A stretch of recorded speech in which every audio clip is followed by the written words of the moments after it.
So I just want to play you that sound again, and then I would love to hear from you. What do you think? Picture this. You're on safari, you've just come from a wonderful elephant sighting.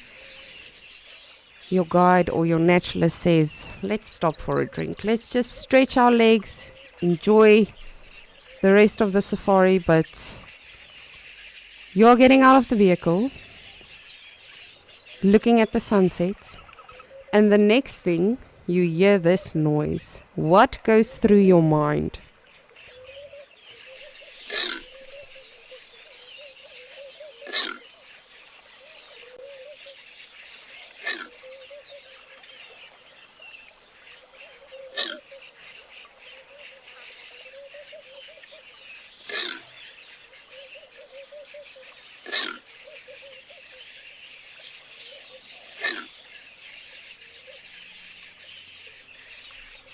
Let me know what you would think. If you're out in the bush, on foot, and you hear that noise. I know for me, the first time I heard it, I honestly nearly wet myself. And I thought it's a leopard that is, I don't know, sick or something, but I thought it's definitely a predator.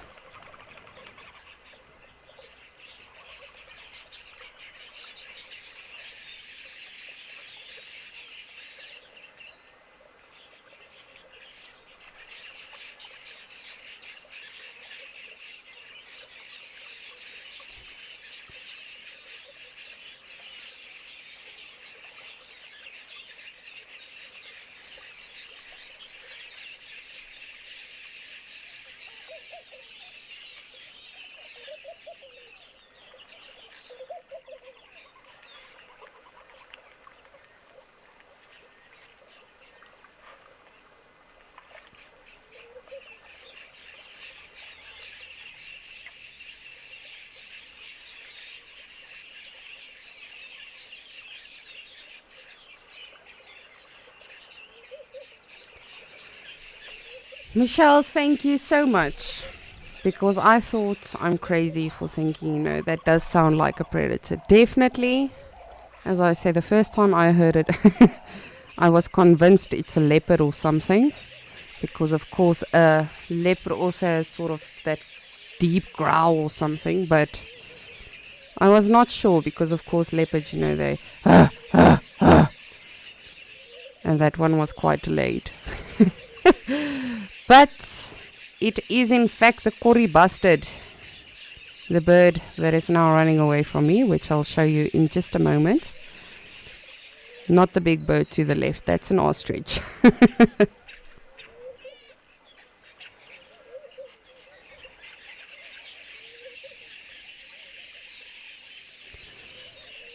So if you look just to the right at the back of the wildebeest, you'll see there's some movement.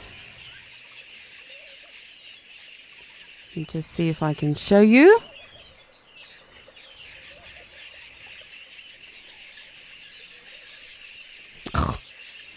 Silly bird, just stand still.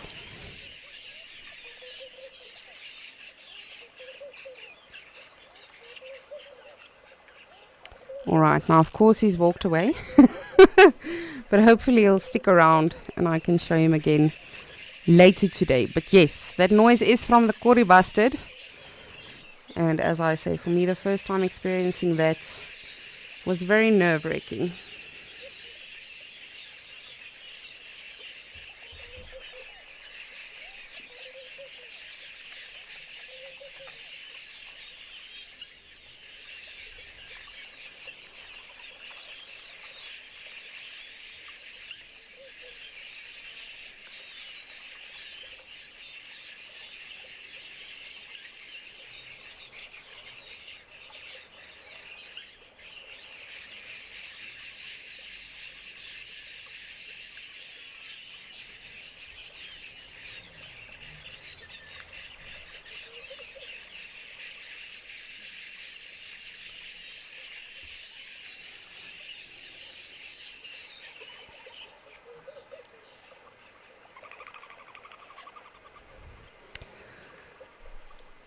Amazing. But while I keep an eye on all of our water holes, let's head over to Lauren in Madikwe, who is still with those elephants.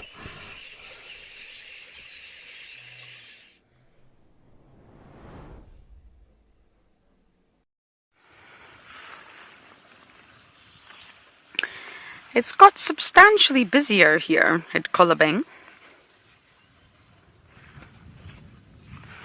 Another herd, well, a herd has joined. And they've actually all just walked straight to the sort of edge of the dam right in front of us, which is lovely. Hello, everybody.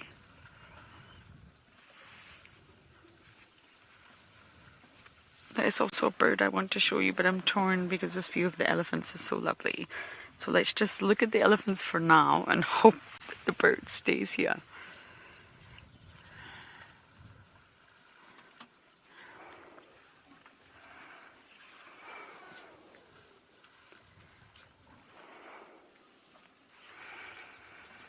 Well, the elephant scared away the birds. Why did you do that, mister?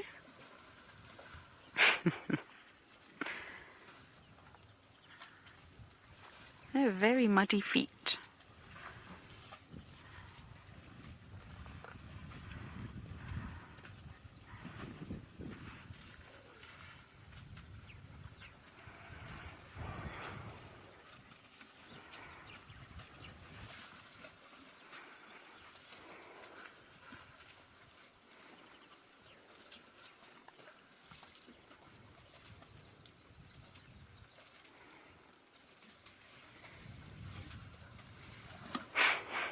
Okay.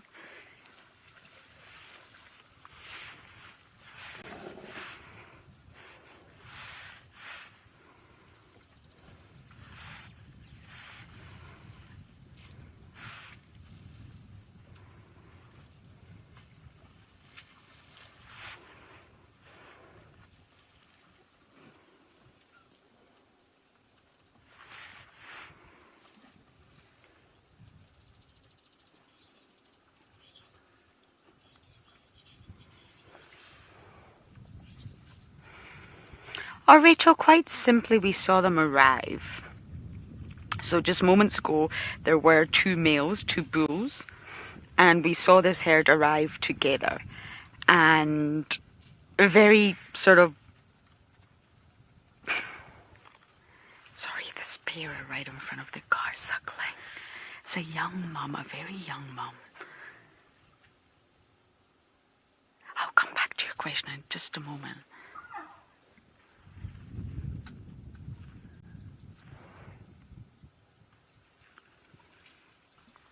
Right in front of the car.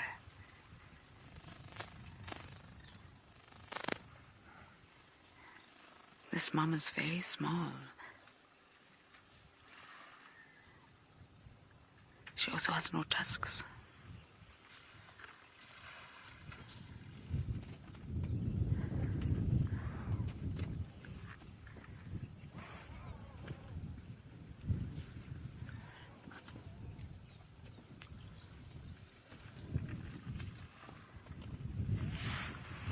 Excuse the antenna, the terribly placed antenna.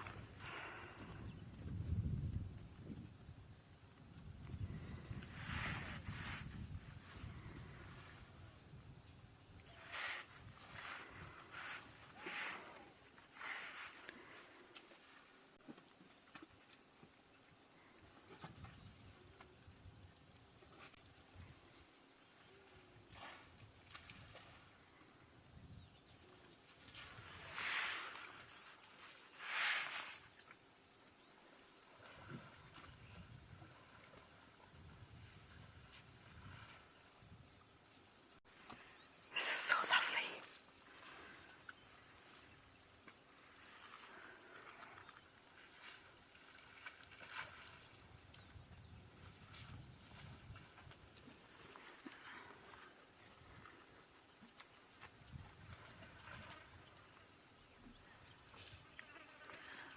It happened right in front of our vehicle. It's a very small mum. I wonder if this is her first calf. It literally happened right there. which shows you how relaxed they are with the vehicle. They're not doing it for shade. There was no shade there, trust me. They were just comfortable.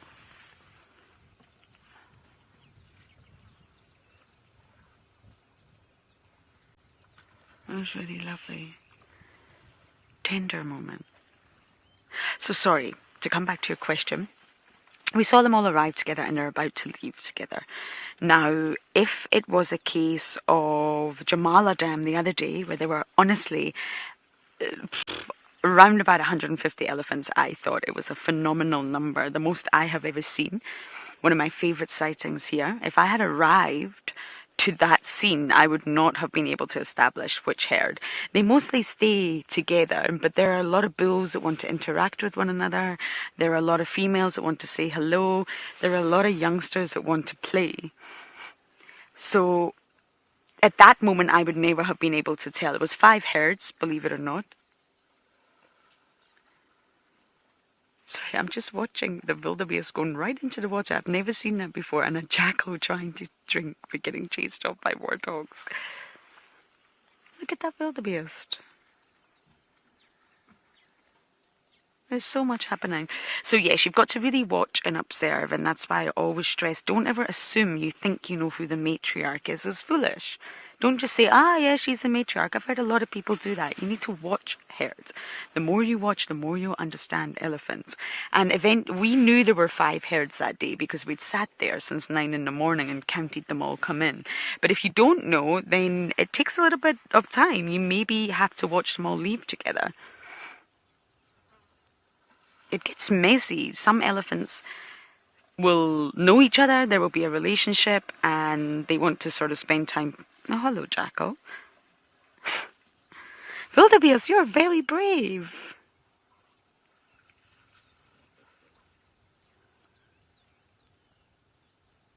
Maybe you think you're a buffalo. But good question. It's really, you've got to observe.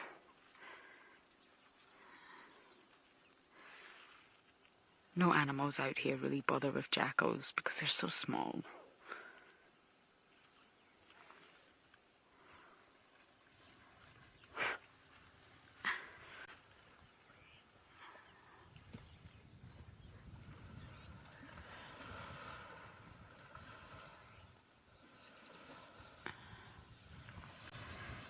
There's so much happening, I don't really know where to look.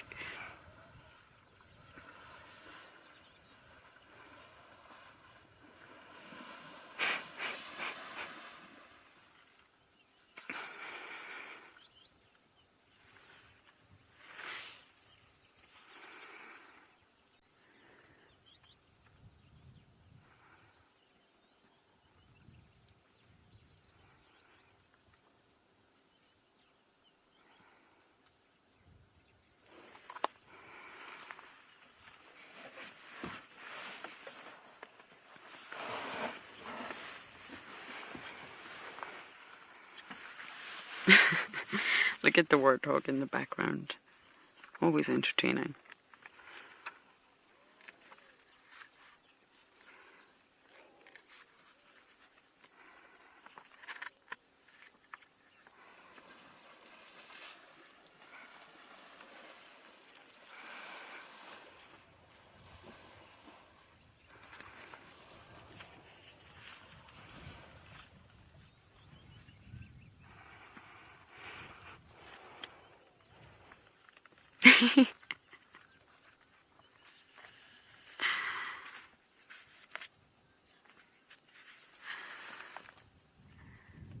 Yes, we saw you too.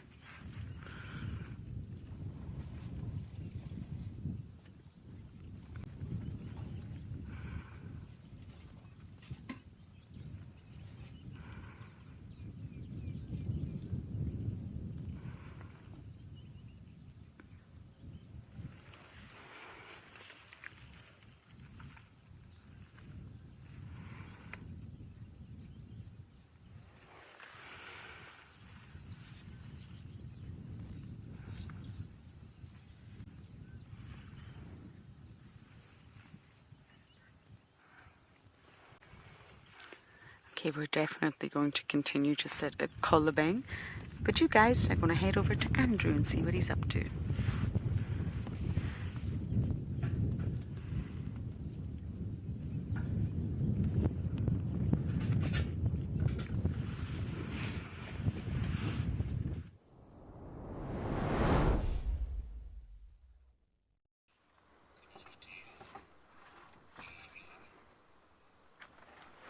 Okay, so that male lion and that lioness has disappeared for now. And in our process of trying to relocate them, we have actually a very nice sighting of vervet monkey, which is actually quite unusual. They usually run away. And it's quite a dominant male in this group as well. See that, BK? There we go. Good sighting. They usually run away, as I say.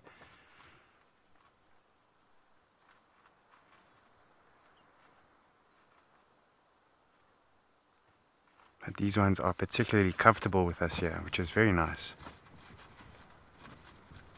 Oh, and there's a young one. Look at the young one on the floor there. So it's trying to get back to its mother, which is directly above it.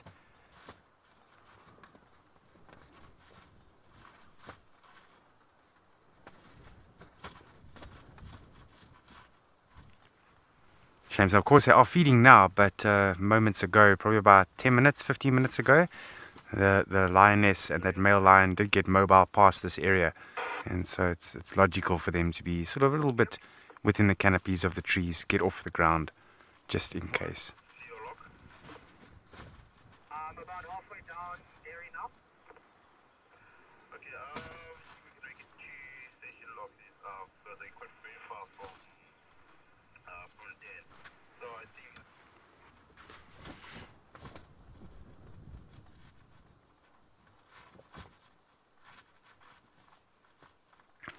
So this monkey that you're seeing, it does look like she's in the early stages of pregnancy there. Got a bit of a swollen belly.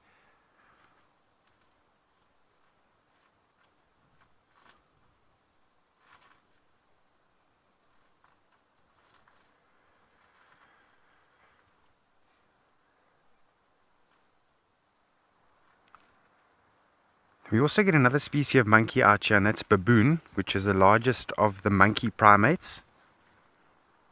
And it's actually going to be the biggest primate that you find in southern Africa. And that's Chacma baboon.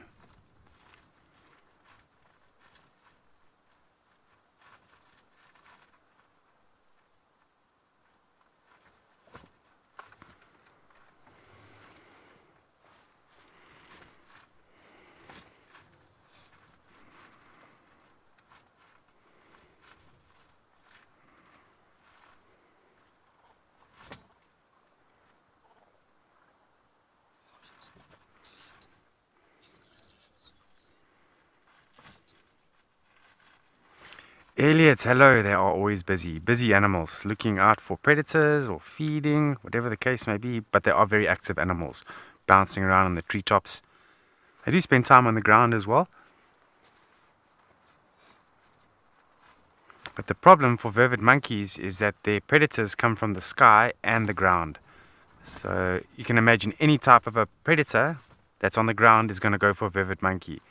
And then crowned eagles, which is one of the most powerful raptors that you get in Africa. They do fly over the reserve quite frequently, and they specialize, in fact, in vervet monkeys. They peel them off the treetops.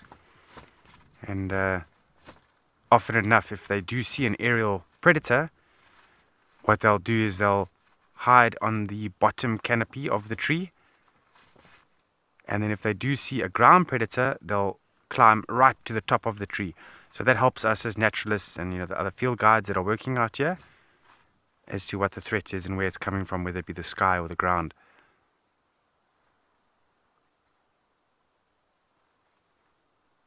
I have seen many years ago in the Timavati leopard try and go for vervet monkey. Leopard will most definitely utilize vervet monkey as prey. And I think, lions, if they can catch one, they'll most definitely try. They're opportunistic animals, we know this.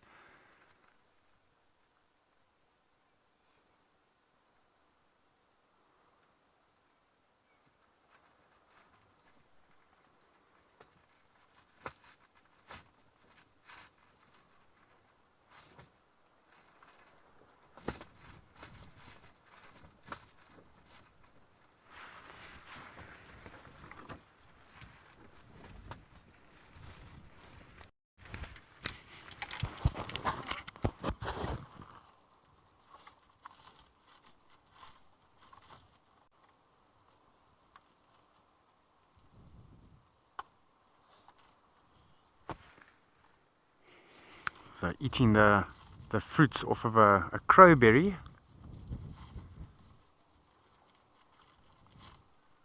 It's also known as a kuni bush.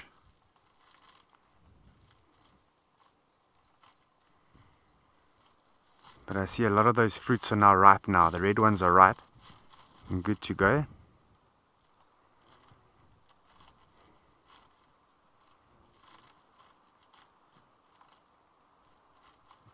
So as you're looking with BK's zoom, I'm looking with the binoculars here, and they're very interesting looking animals actually. And the more you look at them, the more you sort of see the primate within ourselves in them. So we are also primates. And what makes us a primate and what makes them a primate is that you have an opposable thumb, which you can bend and you can twiddle around. That is a primate characteristic.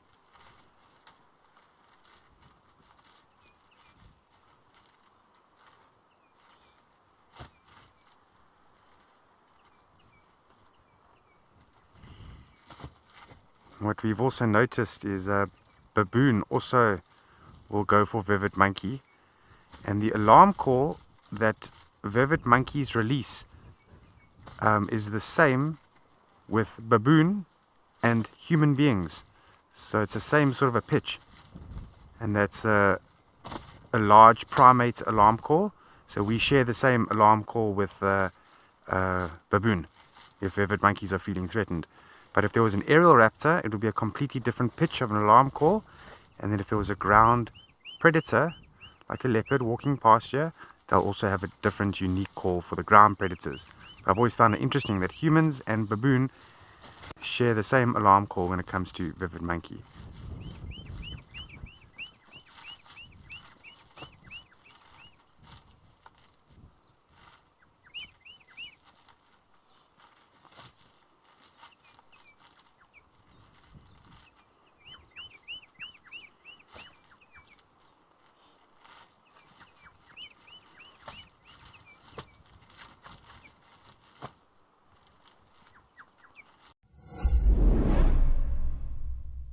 Elephants are one of those few animals that you can watch all day without ever finding a moment where there's nothing that's interesting you about them. Register for free on our website or on our app and get stuck into all the excitement of live wildlife viewing. Ask our expert guides your questions, learn more, and enjoy this community of animal-loving people, all in real time. Wild Earth, connecting you naturally.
they're really enjoying this, it's obvious.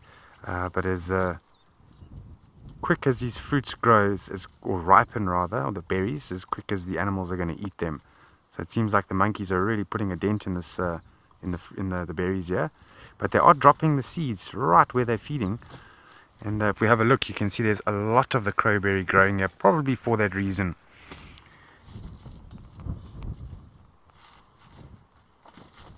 And of course they are going to swallow seeds.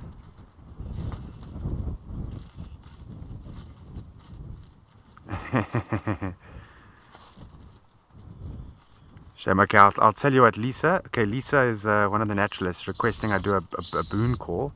But I'll tell you what, I'll do it once we've gone past these vervet monkeys and we're away from this vicinity. And then I'll gladly give it a go. And I want to frighten them off. They don't get on with baboons at all. Baboons do bully them and they snatch the young.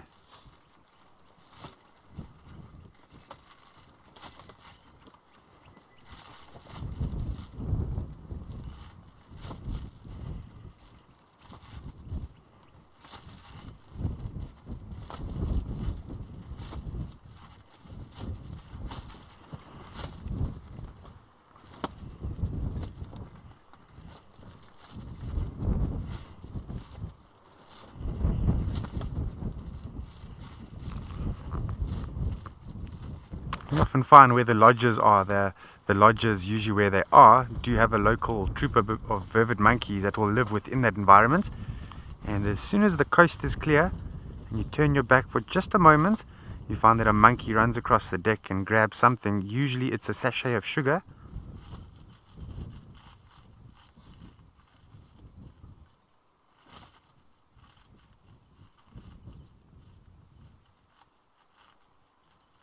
And in all the lodges that I've worked at, we make sure that the vervet monkeys do not get a hold of the sugar. It is a must that they don't get a hold of that sugar.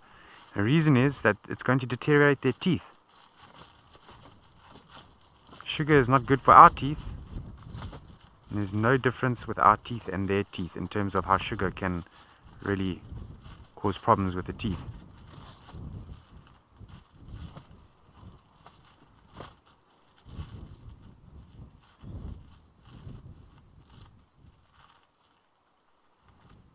Oh, shame, this one looked directly at me.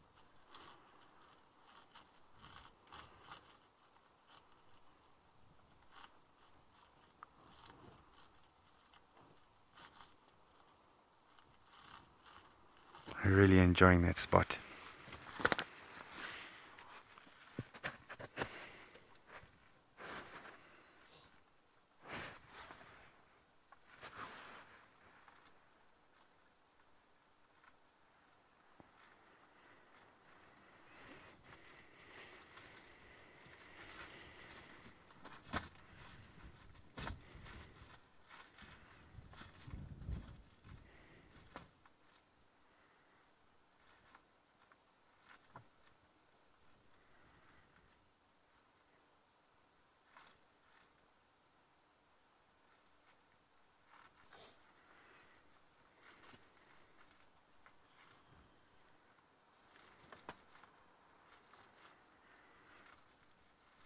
There's also another monkey species found in South Africa. It's a Samangoa monkey.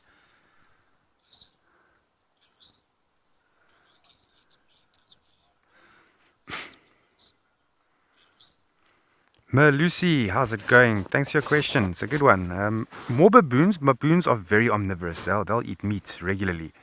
They snatch impala lambs all the time. And that's the prime reason why during the lambing season of impala, they will not tolerate baboons around them at all. They'll move away from them because baboons do snatch lambs and eat the meat. Vervet monkeys haven't been known to snatch animal lambs and things like that, but they will eat meat, but not nearly as much as baboons do. They're also omnivorous, vervet monkeys, but they prefer, fresh leaves and fruits and things like that. But insects is a big one. Big part of their diet is actually insects. And then if it's available, they'll go for meat. Why not? It's food, and they are omnivorous.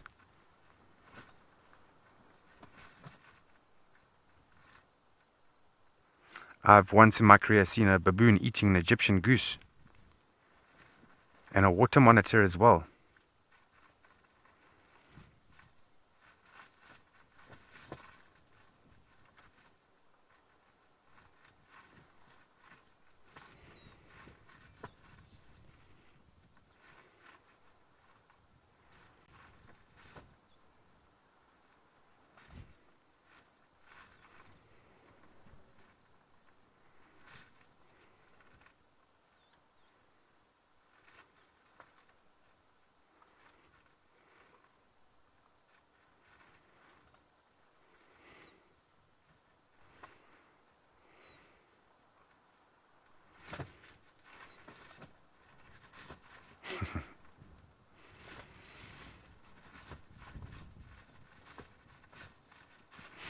Then bush babies. Perhaps some of you have heard about bush babies. They're also actually primates. They're more nocturnal primates. You don't get any in the Eastern Cape. Unfortunately, more up north in Sabi Sands and the Kruger National Park. And the Waterberg. But what's beautiful about the Kruger Park is they have got quite a good population, depending where you go, of the thick-tailed bush baby, which is quite large.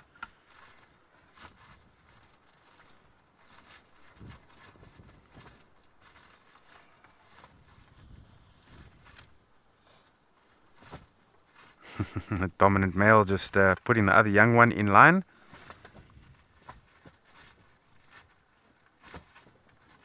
Here comes the young one, jumped out the tree. Okay, it seems like they have left.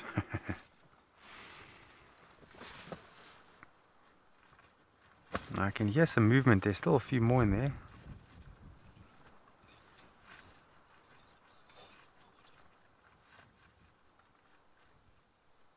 Okay, I think we're going to push on a little bit and see if we can't relocate that lioness. But in the meantime, let's head back to Lisa.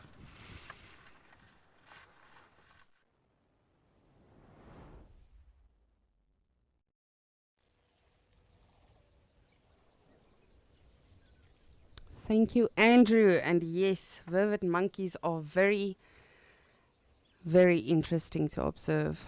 My apologies. Yes, I did not want you to scare away those monkeys. I just, when you referred to the the baboon call, I was very eager to hear yours because I know myself and Ralph love making the animal noises. Just wanted to hear your take on a baboon call. But we have elephants at Djuma. Gowrie Dam. Just look at them.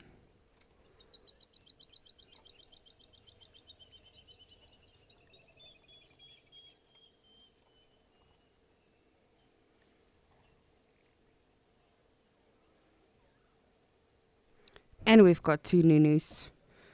It's not as Nunu as yesterday's, but I will take any baby elephant. Oh man, gotta love that sound. We're coming, we're coming.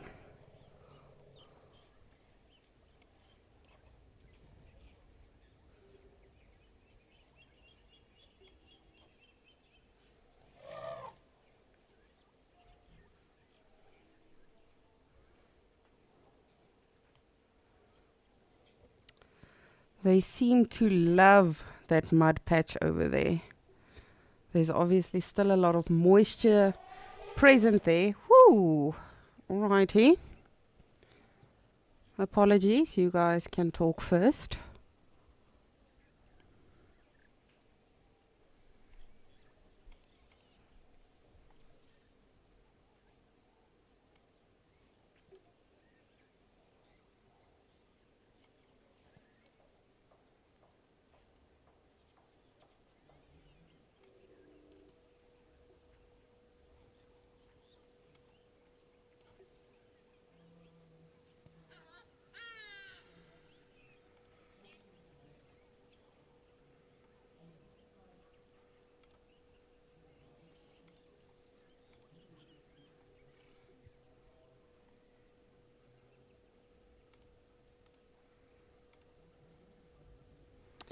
I think if you are South African, that bird that just called is not impressive.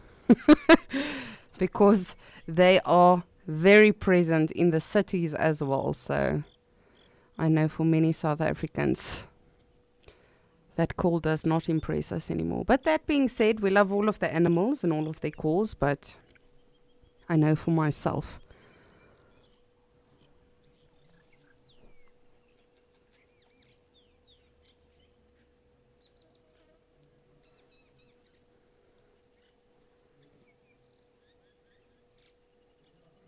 You can see there in the back is also a youngster and a cow, just in the shade. Just want to see how many of them are still at the watering hole or at the dam.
Ah! It's the Hadida ibis. Or as we call it, a Sandton eagle. Sandton is a place in Johannesburg in South Africa. And we say that's the city eagle. Very fascinating birds, but sheesh. Sometimes they can start calling each other 4 o'clock in the morning.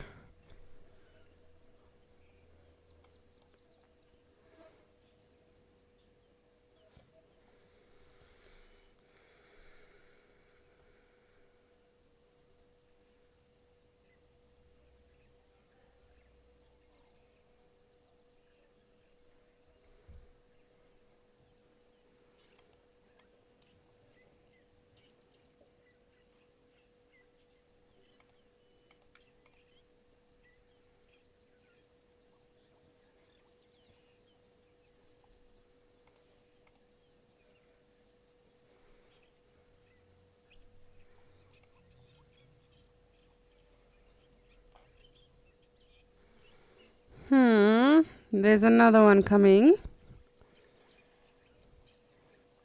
Just there to the right.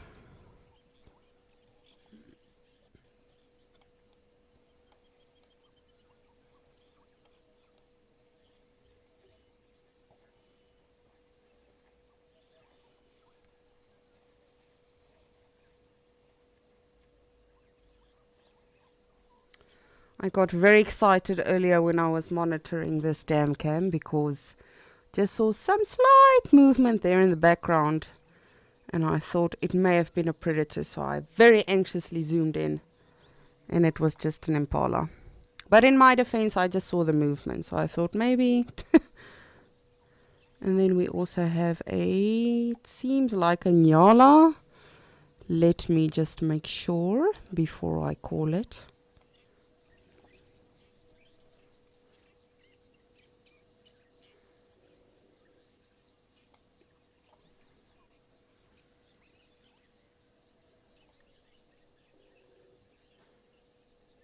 Yes, indeed. Beautiful Nyala bull.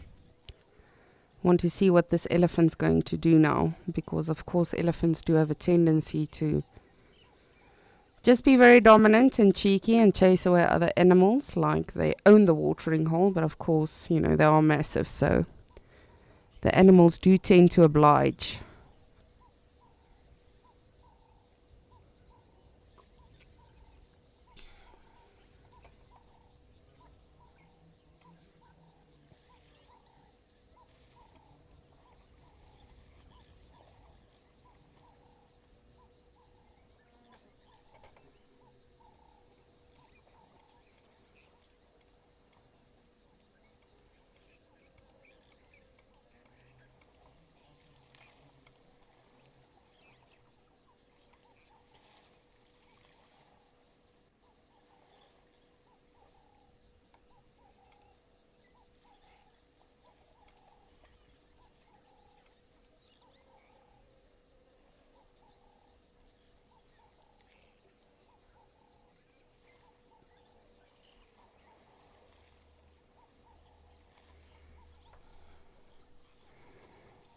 That must feel absolutely wonderful.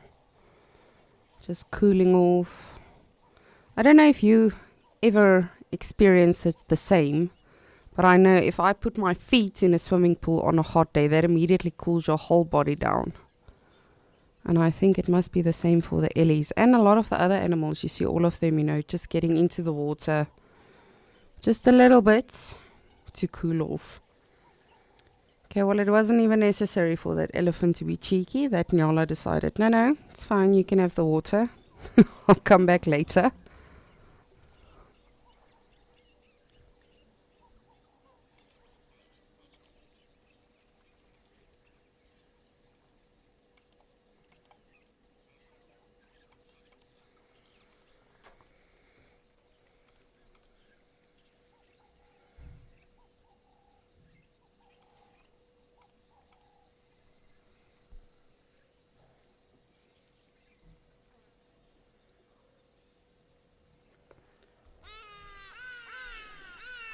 Nah! Can you imagine 4 o'clock?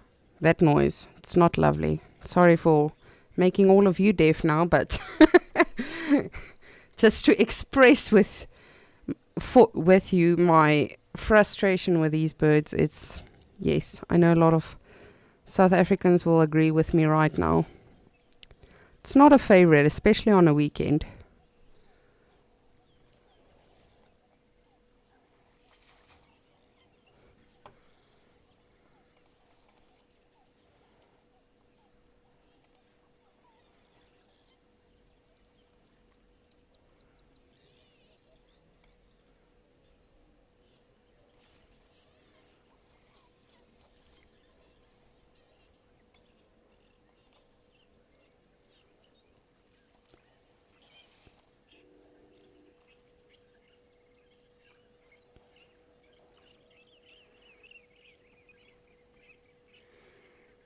Beautiful young bull.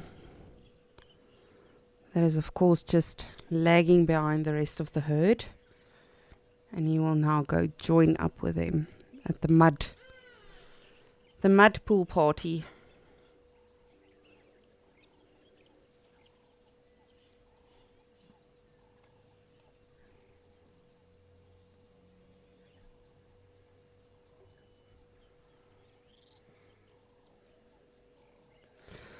Alrighty, well, believe it or not, we have some more elephants at Mashatu, so let's have a look-see.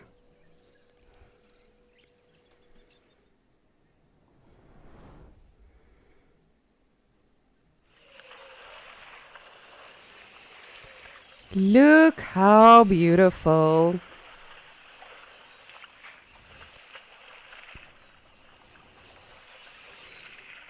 I cannot believe the luck we are having today. Andrew's lions, Lawrence elephants, our elephants that we've had at Mashatu and Juma now. It's truly been a beautiful day. And the thing I always say is you don't need animals for it to be a beautiful day. Sometimes it can be super quiet. I mean, I have many times in my career had multiple safaris of 3, 4, 5 hours long where you do not see even a mere impala. And that just goes to show, you never know what's going to happen on safari. And that's why you just have to take in everything and not have any expectations, because that way you can't be disappointed. Just go in with an open mind and then you will absolutely enjoy everything. And we have. It's been an absolute incredible day, and it's not even 11 o'clock yet.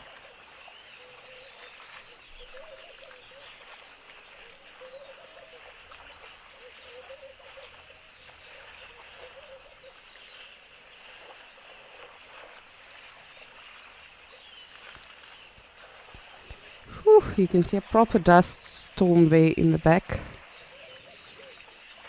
Bit of wind picking up.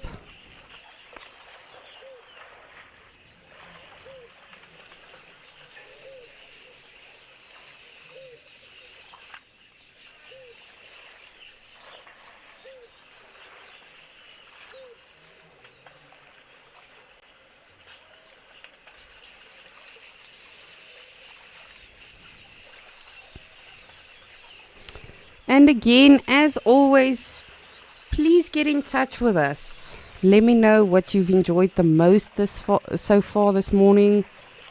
What you would still like to see on Escape to Nature. What animal noises you would like to hear from us. No, we are still waiting for Andrew's baboon call. But I mean, if you would like me to imitate an animal, you're more than welcome to ask. I cannot promise that I will do it justice. But yes, send us any questions, comments. After all, this is your safari. And we are actually fortunate to be joining you. So please do let us know. There's a little Nunu, but it's not Nunu.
Very interesting behavior there. You could see that younger bull immediately gave way for the older bull. And of course, just like, well, I guess most humans. I don't want to say humans and generalize, but it is, of course, important to respect the elders because they do learn from them and all of that. So it's just a pure form of respect, giving way. Because after all, that bull can definitely... Oh, this bull seems to be mean with everyone. Or everyone seems careful of him. But yes, of course, he will put a member in their place, especially a younger bull if need be. Hi, Nunu! Ah, look at the little one.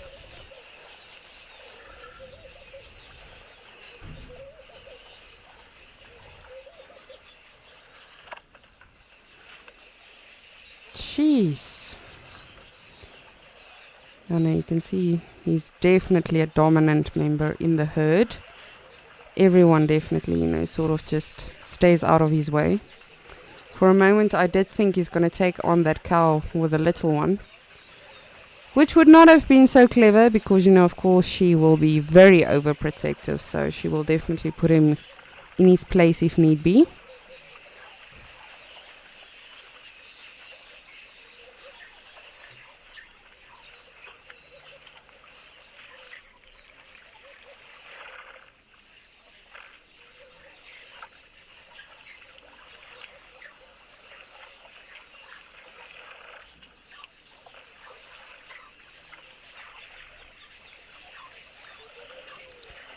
Just want to see if they've maybe come off to the side here. Yes, they have. Yes, indeed. Oh, just look at that. And look at baby in mom's shadow. So it's not hot. Can enjoy the water and cool off that way. But, of course, standing in mom's shadow is also helping an immense amount.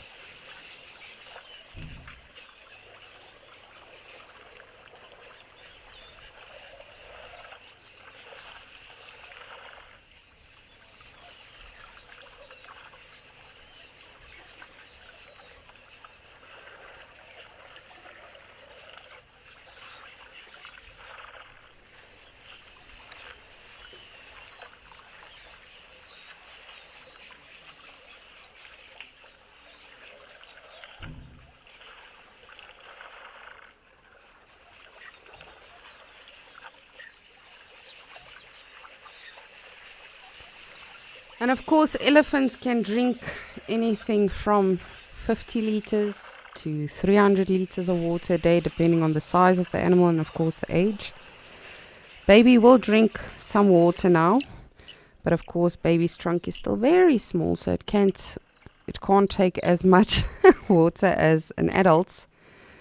But also, mommy's milk is a lot of nutrition for baby. And then also, yesterday we touched on osteophagia, which is when animals eat bones. Then we also spoke a little bit about geophagia, which is the eating of rocks. And then animals specifically like baby elephants and baby rhinos will also practice coprophagia. Now that is when they eat their mother's dung. And that is just merely, because they can't eat all of the rough materials such as twigs and leaves and branches and stuff yet. So they eat their mommy's dung, which is obviously not very well digested, but at least it's been digested once. So it's not as rough on their tummies as a branch or something like that would be.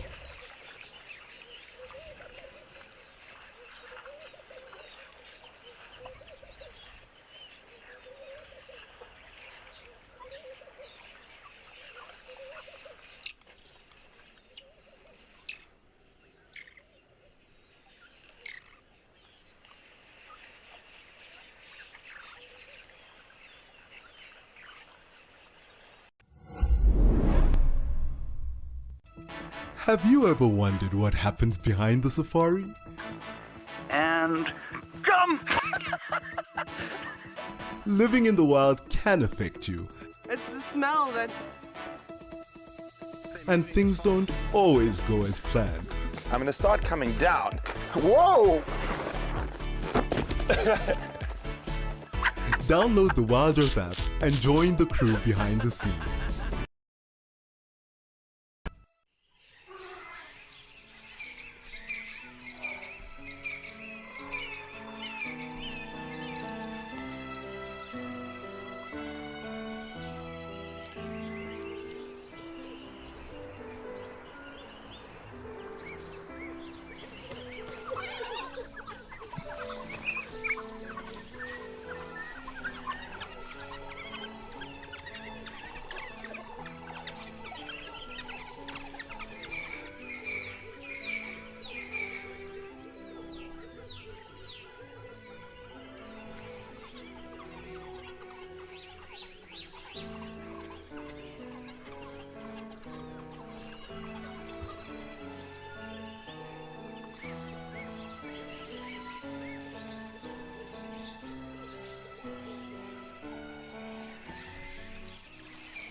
Oh, I love when they raise their trunk like that.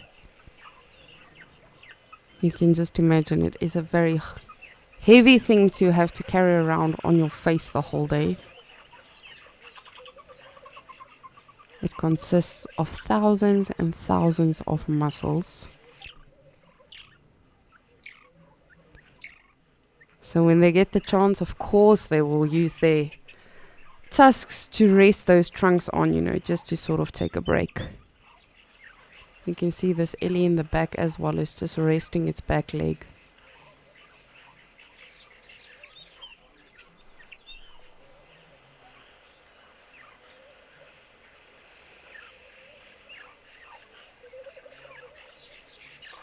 And of course now it moved. But you can see the one next to it is resting its front leg.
You can see this Ellie at the back as well, just resting the trunk on the tusks.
Oh, just look at that reflection. I think some of my best photographs I have are of elephant silhouettes in the water, against the sunset or sunrise even. They really do make impeccable silhouettes.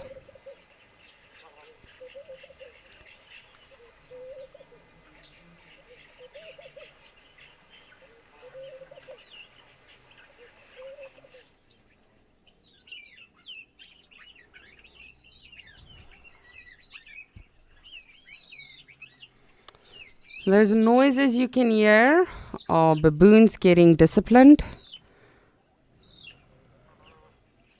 Oh no, sorry. My apologies. That continuation is a bird. Not sure what bird. I'm not even going to try and say I think it's this or this, because I do not even have the slightest clue. But I will try to find out.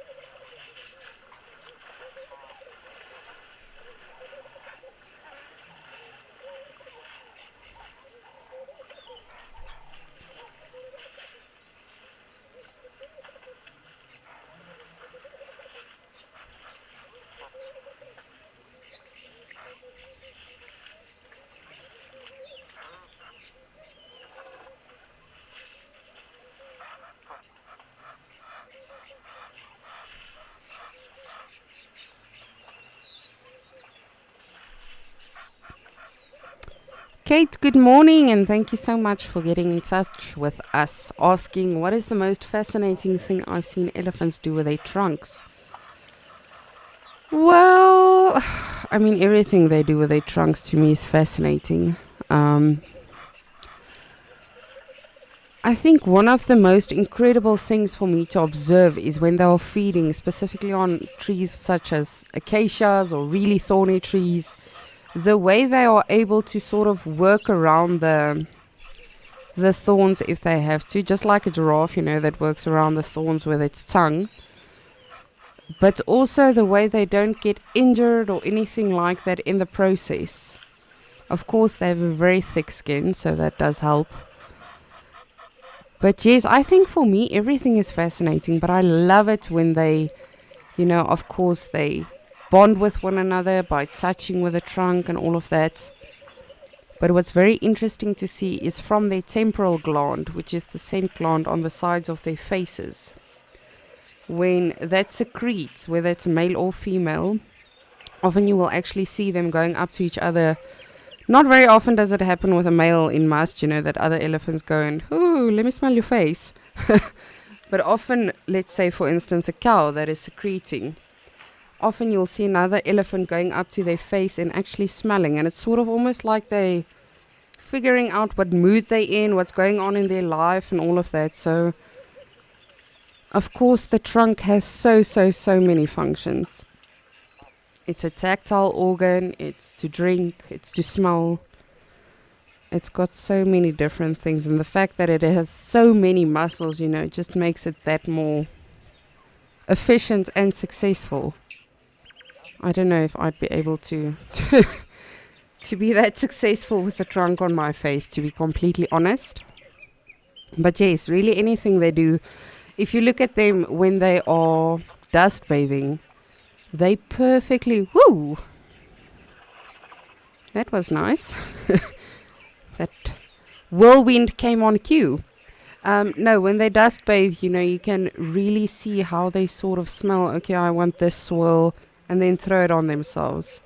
Because at the edge of their trunk, it's literally like they have these lips. And it's so incredible to see how they use that. And how they perfectly pick out what they want to pick up.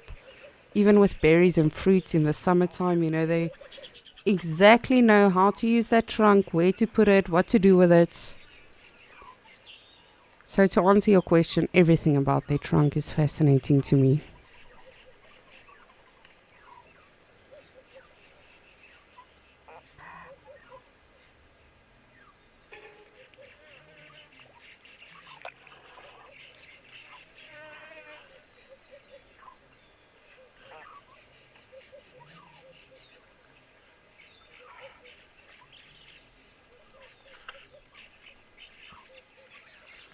Like that, if you look at that elephant, it just had a good scratch behind the ear. It's so cute as well when they sort of, scratch their eyes, like a little kid waking up early in the morning that doesn't want to go to school or something. It's literally, it looks like that. So it has so many functions.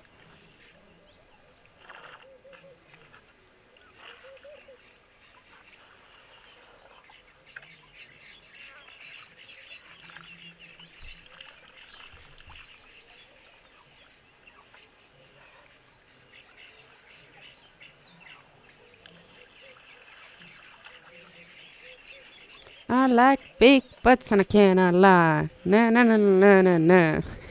That elephant is jamming out. No, it's actually just obviously having a good butt scratch. But for a moment there it looked like it was twerking or dancing or just having a little boogie.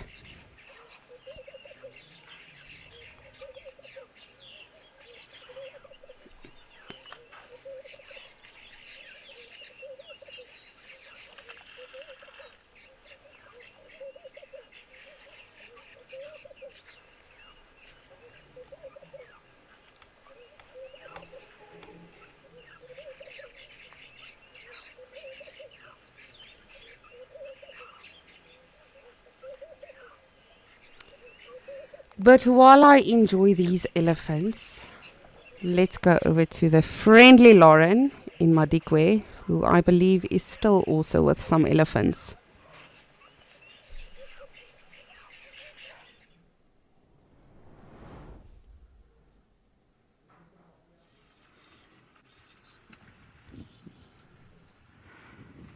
We did have a secretary bird for you all, which would have been absolutely incredible. But sadly, I think these elephants have, well, probably scared them away. It would have been our first secretary bird sighting in Madikwe. We saw them quite often in Amakhala. Well, not quite often, but you can find them in Amakhala. I'd like to just sit and watch these ellies for a while.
Darby, it's over there. You see it at maybe 1 o'clock, approaching 2, probably behind the black pole, but the secretary bird is there. Do you see him? Yes, there you go. Yay, Madikwe's first secretary bird. Avoiding the ellies, I would do the same if I was your size, even my size. The bird we had earlier for you was a Namakwa dove. Not terribly uncommon, but I've never put it on camera before. So I really wanted to get that for you. But I think we've won today with the secretary bird.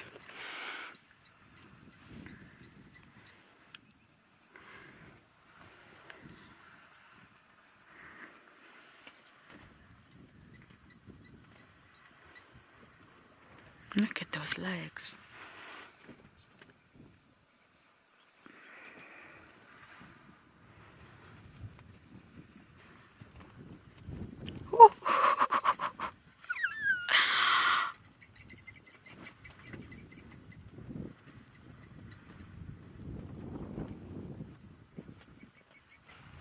Oh, nice one, Darby.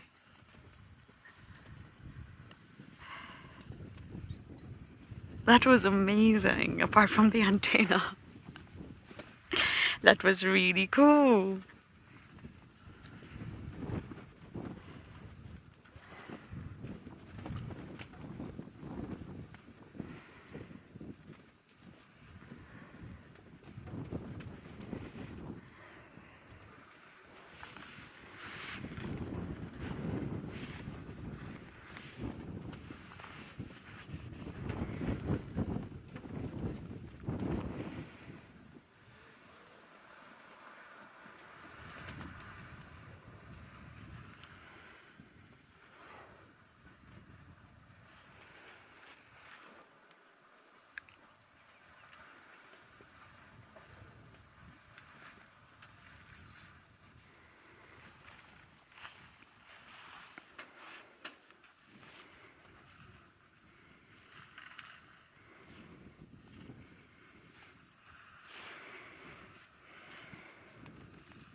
Michelle, didn't quite understand Chula there, Darby. Did you get that? Watching elephants. Watching elephants never gets old. No, it doesn't, Michelle. So especially this one.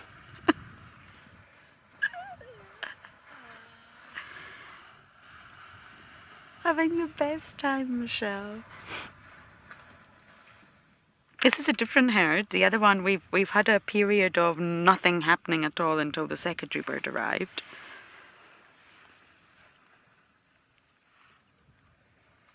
And this herd have just joined, so I think it's a different herd. But what we witnessed the other day was quite interesting, was a herd that had been at the water, had been here, left to go feeding in the surrounds, and then obviously once it got too hot again, once their skin started to dry out again, they just came back down to the same water hole. But I think this is a new herd.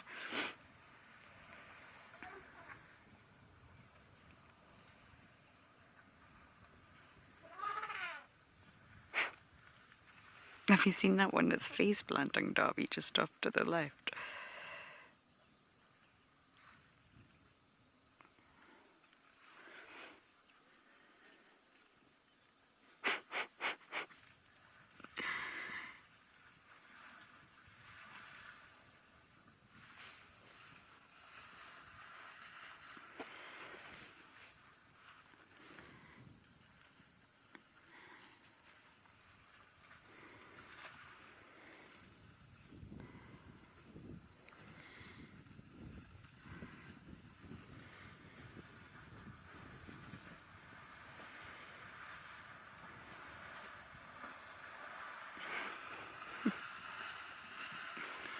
Mr. Splashy Pants here.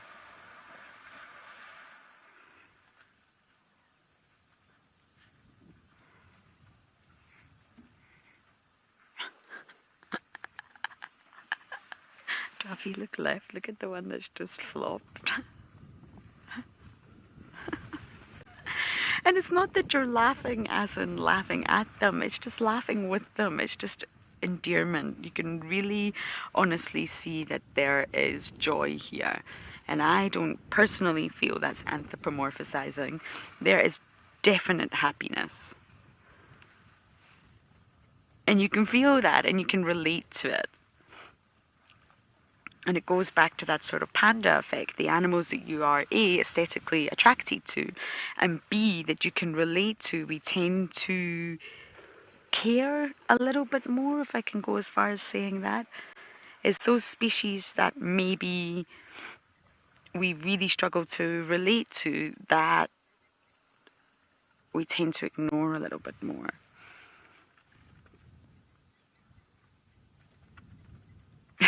And I think this is really easy to relate to. We all know what it feels like when you are so hot and uncomfortable and you just want to hurl yourself into the pool or the ocean.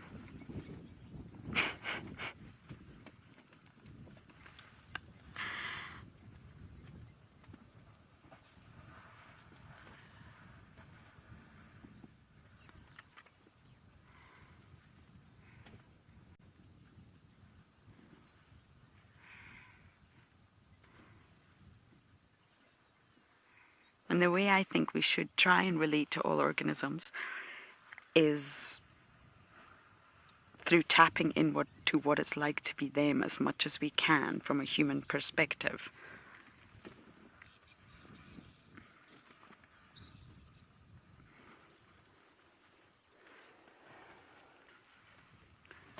Sir 50, they are indeed. They are indeed. And it's always just takes one Sir 50 who makes that call, time to leave the water. And the young ones always follow suit quite quickly, but then you get the stragglers and the boys and those that just don't want to leave. But they are enjoying life.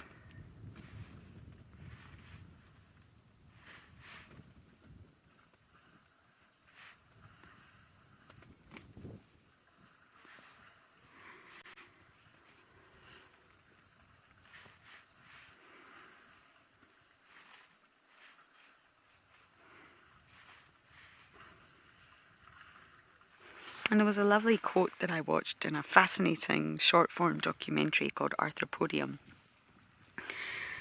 And it is about insects. If you don't like insects, you probably won't enjoy it. But It's just living is not enough, said the butterfly.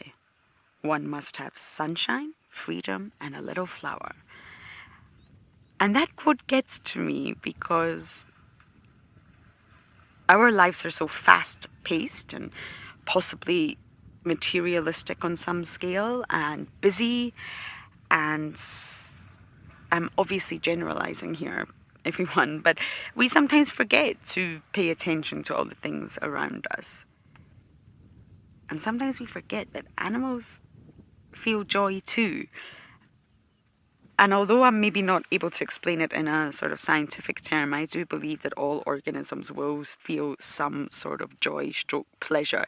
Even if you are a mosquito or a Japanese crab spider or a nudibranch, you are going to feel joy on some level. And maybe we can't quite tap into what that is because we're so far from those organisms. That quote just reminds me that the butterfly says, don't just live. Enjoy. Enjoy the sunshine, enjoy the freedom, and enjoy the flowers. It's a very simple statement, but I think most organisms are able to do that. Enjoy the natural world. Take time to bask in the sun, obviously when it's not too hot. Take time to smell the flowers. Take time to appreciate the beauty. Look at the stars. And there is that famous story of the elephants going up the Kopi in Namibia. And I don't know if it is just sort of folklore, but from what I gather, I do believe it is true. And they do it at night time. And it's a barren Kopi, no water, no food. Yet they go up there. They've been seen up there. Their tracks are regularly seen, and their dung, all signs that the elephants have been there. Nobody knows why. Why are they climbing up that Kopi? For what reason? And there's a large belief that they're going up there to stargaze. And whether you believe that or not, that's okay. But maybe they are. Because they're definitely a lot more in tune to the natural world than we are. And that's just due to the way that we've evolved, modernized, industrialized our society. But I just love that quote, and I always think of it when I'm watching animals like elephants having a whale of a time, having an elephant of a time. That expression needs to be changed. Who do I speak to about that?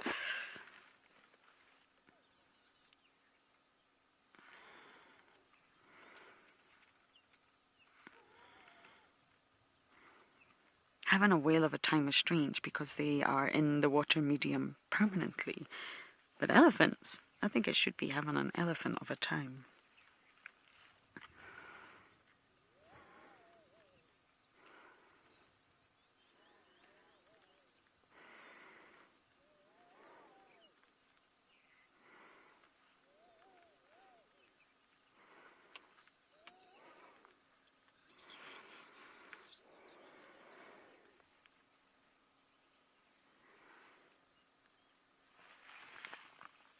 But if you do like insects, I suggest you watch Arthropodium. It's told through poetry and, I guess, poetic quotes. It's beautiful. But don't forget to send in your beautiful comments and questions, everyone. We want to hear from you. If you have any quotes that you think I would like to hear, please do send them in. I'm a big fan of quotes, and I keep them, well, I was going to say I write them down, but I store them in my phone, and it's just something that I love collecting. Quotes. So please do talk to us. We're here all day.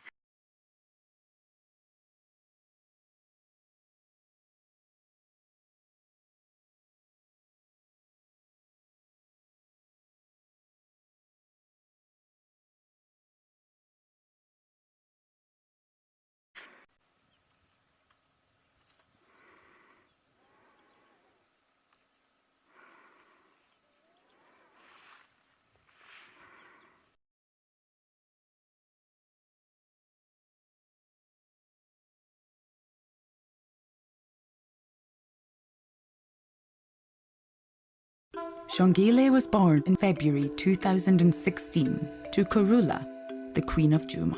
We watched her grow from birth to enforced independence when Karula disappeared. On the 19th of August 2016, Tandy, Shongile's sister, was on the prowl. From nowhere she appeared, and a traumatic fight ensued. That was the last sighting of her on Juma. She disappeared into the wilderness just as her mother before her. Look at that. There's a tiny, tiny leopard cub. Karula has given birth overnight. Look at the little guy. We just came around the corner. That is incredible. That's probably his first solo kill. Oh, and have a look. Here comes Hosana with the monitor lizard. Hosana, of course, at the same time decided to go climbing up the tree. He's just nearly fallen out of it again. Look at that. He's running away. The buffalo is chasing Hosana at the moment. Run away from this very big animal coming. That was so funny. Lauren, I am all for it. I will sign your petition or speak to who you need to speak to with changing that expression to having an elephant of a time. As you can see, I too am having an elephant of a time.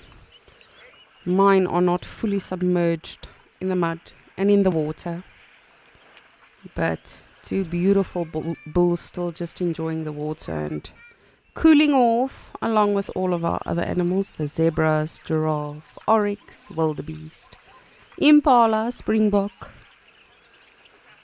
As always, a stunning, stunning view here at Okakoyo.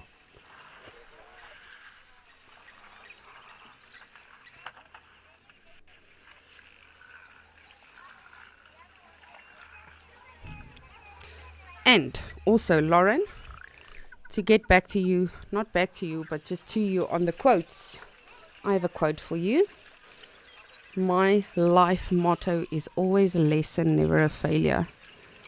And I believe that is so important with everything we go through in life. If you do not take it as, oh, this was a complete failure and this happened to me in life, and you think, okay, well, that happened, but this is what I can learn, I think we will be definitely more successful, even to an extent of as successful as animals.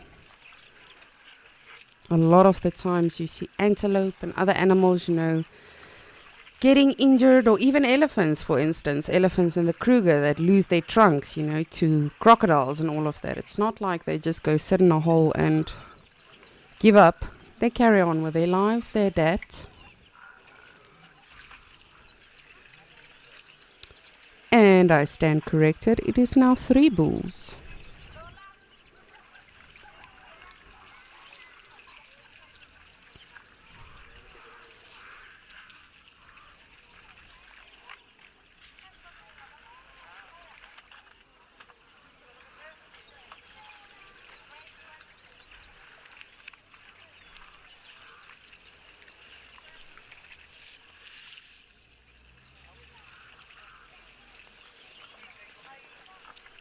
Look at that wildebeest in the back. Who saw that? That was so cool. He was like doing a little bit of a pronking.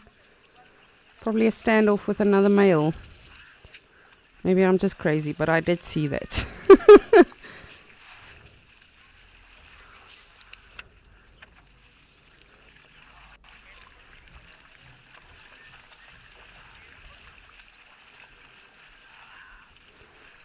Just bear with me. I know we would love to look at the elephants. I just want to see if this wildebeest is going to do it again, because that was very fascinating. So these 2 wildebeest, the one was literally like trotting and pronking and everything. I think he was having a bit of a standoff with the other one.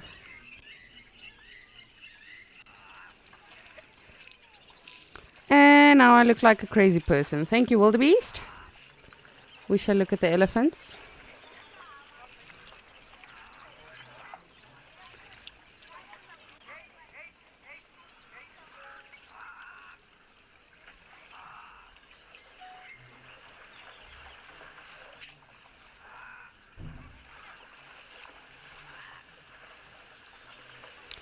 The elephants and all of these beautiful animals. Just look at that.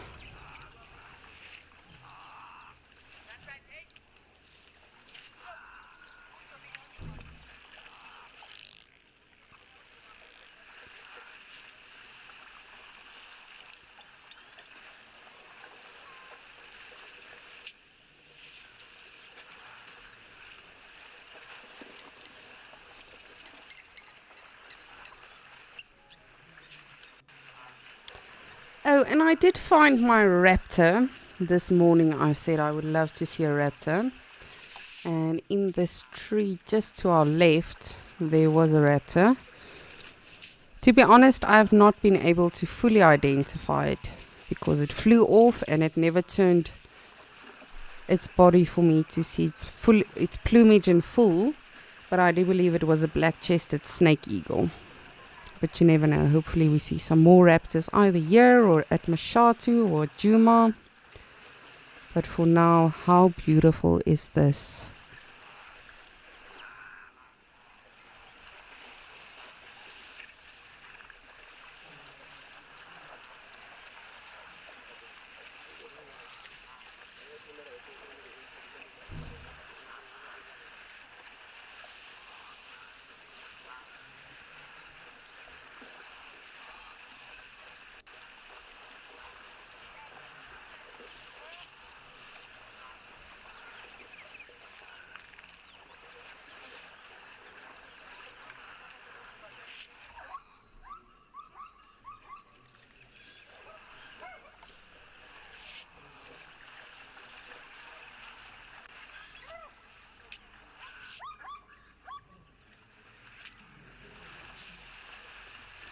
Of course, the zebra's calling.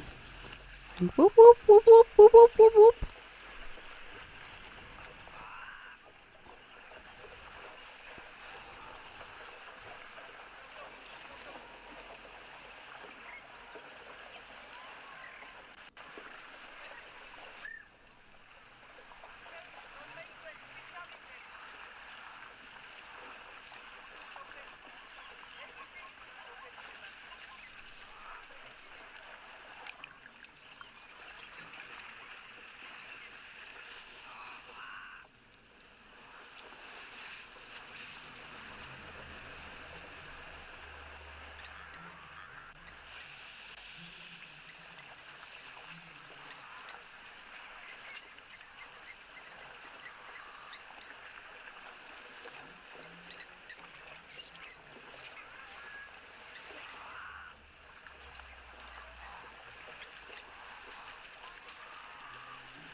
Simpiwe, thank you so much for your question and getting in touch with us. We love hearing from you guys, really.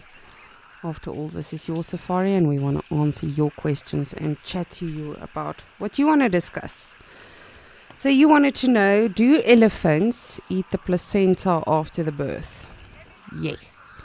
A lot of animals do, actually. I don't want to say all of the animals because I'm not 100% sure. But to my knowledge, most animals do, yes. And the reason for that is, I mean, it's going to sound really gross and graphic, but it came out of them, so there's not really harm in, consuming that again. And believe it or not, it is very nutritious because, of course, the placenta is what the womb or the baby grew in. And for the baby to develop perfectly and be well maintained and nutritioned,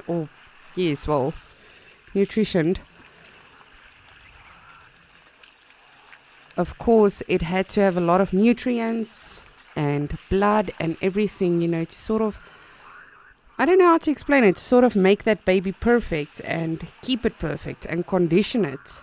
So for the mother to eat that again is not going to do any harm to her or anything. It's actually very nutritious for them. So yes, elephants do eat the placenta, as do a lot of other animals as well. Very gross to watch. I have seen it. But again, that is nature. And obviously, do not do anything that could potentially be harmful to them. And of course, it's an instinct for them to just clean the baby. Just like us, when humans are born, the nurses take the little one and go clean it and all of that. So it is, after all, nutritious for the mothers of animals. Don't get me wrong. Please do not eat the placenta. No, I mean of the animals. It's very nutritious for them, and in that manner, they don't have a nurse to clean the baby. So that's how mommy cleans the baby.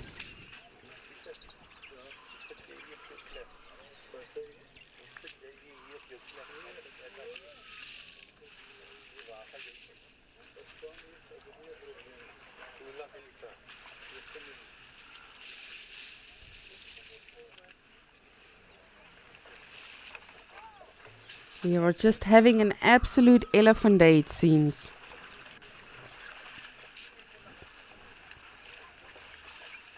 And of course, it really is such... If you look at this is such an African scene. The zebras and the wildebeest and the springbok. Springbok, of course, is our national antelope.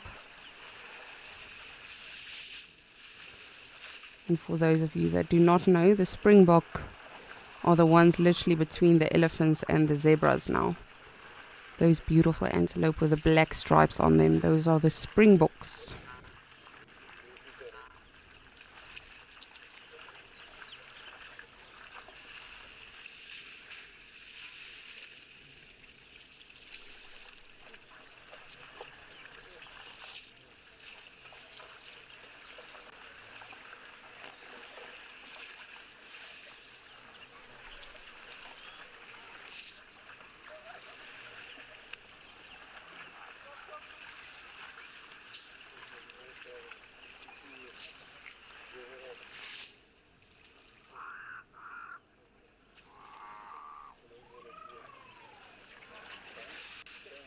Ooh, giraffe, please do not fall.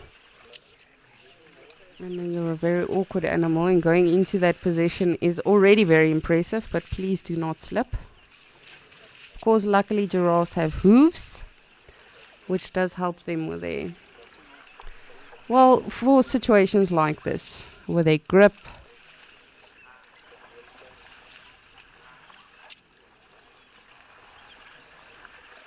Oh, I thought the third giraffe was going to join.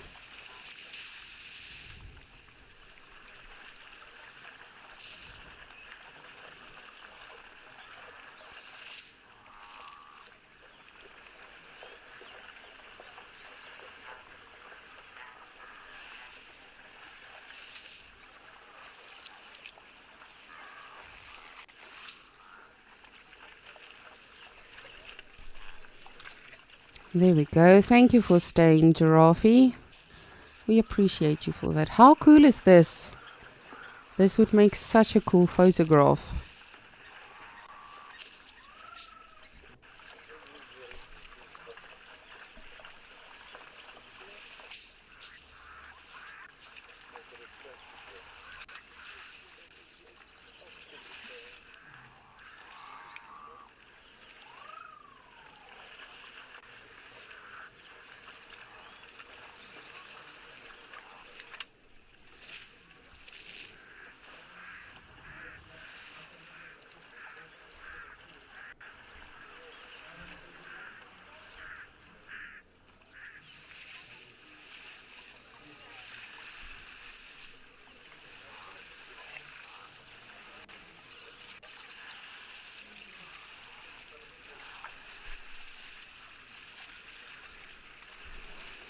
This truly is such an African scene. And for me, I am South African, you know. I grew up in South Africa and born and raised, all of that. But it never gets old, really. Whether you go to the bushveld or you see a scene like this, having these animals just, food for the soul.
Listen up, explorers.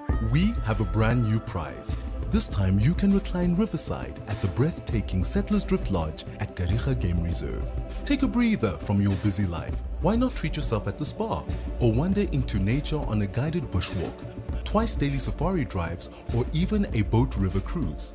Open to all levels of explorers. Sign up before the 28th of October and it could be you jetting off to this luxurious lodge.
What a beautiful bull that's facing us. Oh, just look at those tusks, his massive skull and body.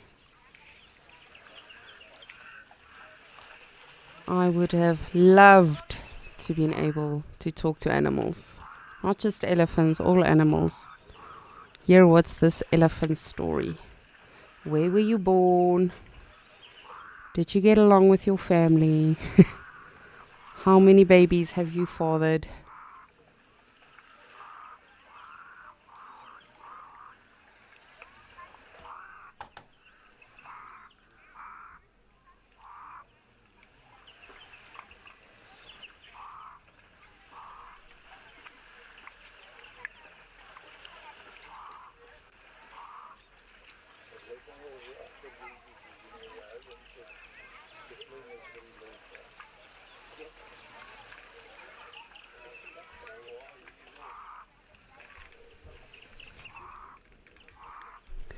Because this is a massive elephant. He must really have quite the tale to tell.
Craig, that is a very good question. Because you would think for such a massive animal, they shouldn't be able to run really fast.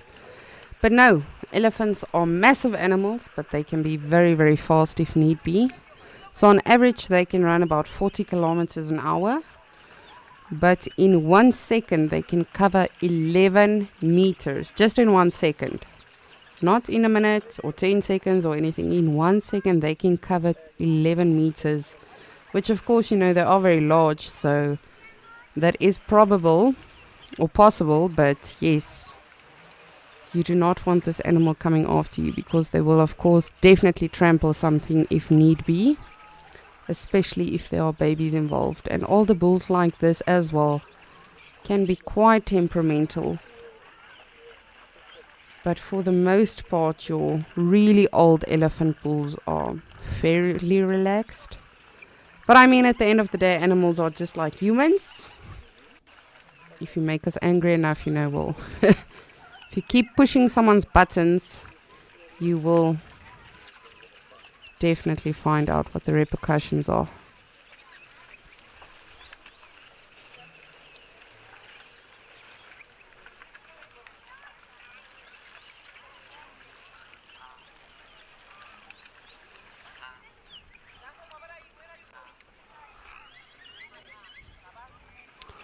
Alrighty, well, I see that Djuma also has some elephants again. So let's take a look at the beautiful Gowrie Dam in Djuma.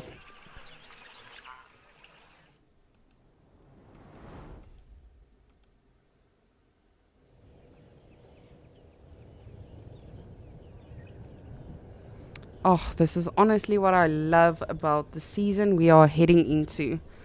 Of course, elephants, you know, during this time as the rains come, they'll literally be anywhere. I remember on safari, you know, you can have elephants in one area for 1 week, and then you can have elephants travel 10 kilometers in 1 hour or, you know, 1 day. So it really is so incredible. So I'm so happy that we are seeing elephants in all of these various locations, because when summer comes and all the fruits and greenery and everything with it, they can literally be found anywhere. Even one herd can split up and then rejoin one another after a couple of days, because then the food sources are really in abundance. But for now, they are still a little bit restricted. So we are enjoying them while we can.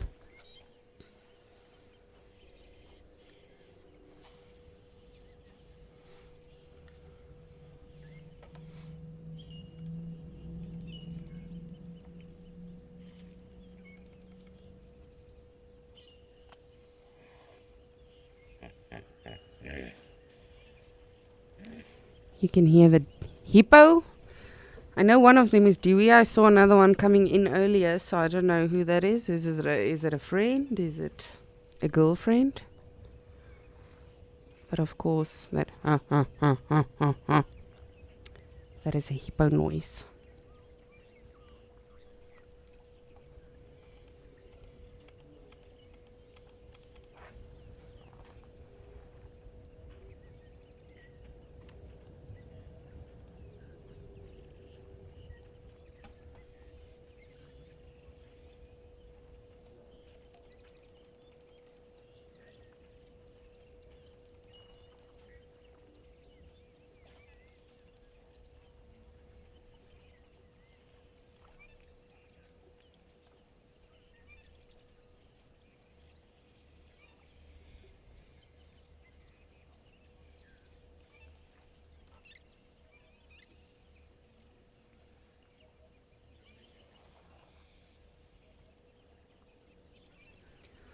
I suspect these elephants will also just follow to that muddy area, which we cannot see, because they all seem to love that area. I assume there's a lot of moisture still in that mud, and that is why all of them, you know, as soon as they've had some water or actually, you know, thrown themselves with water, a lot of them head to that mud just to lock in that moisture.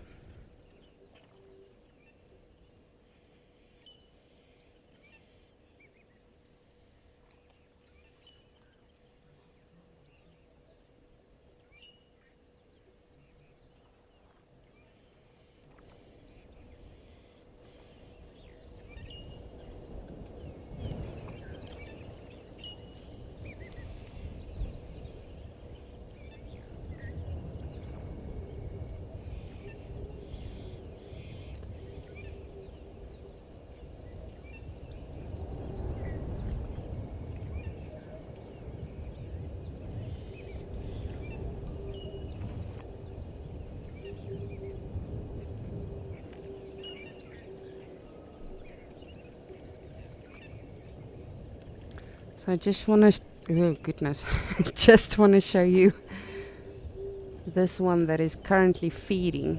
That brilliant question we had earlier about, what's the most fascinating thing they do with their trunks. As I mentioned, everything is fascinating, but if you look at that, just look at how particular that elephant is with, no, I don't want that piece, no, I don't want that piece. That piece is not green enough. Just look at that.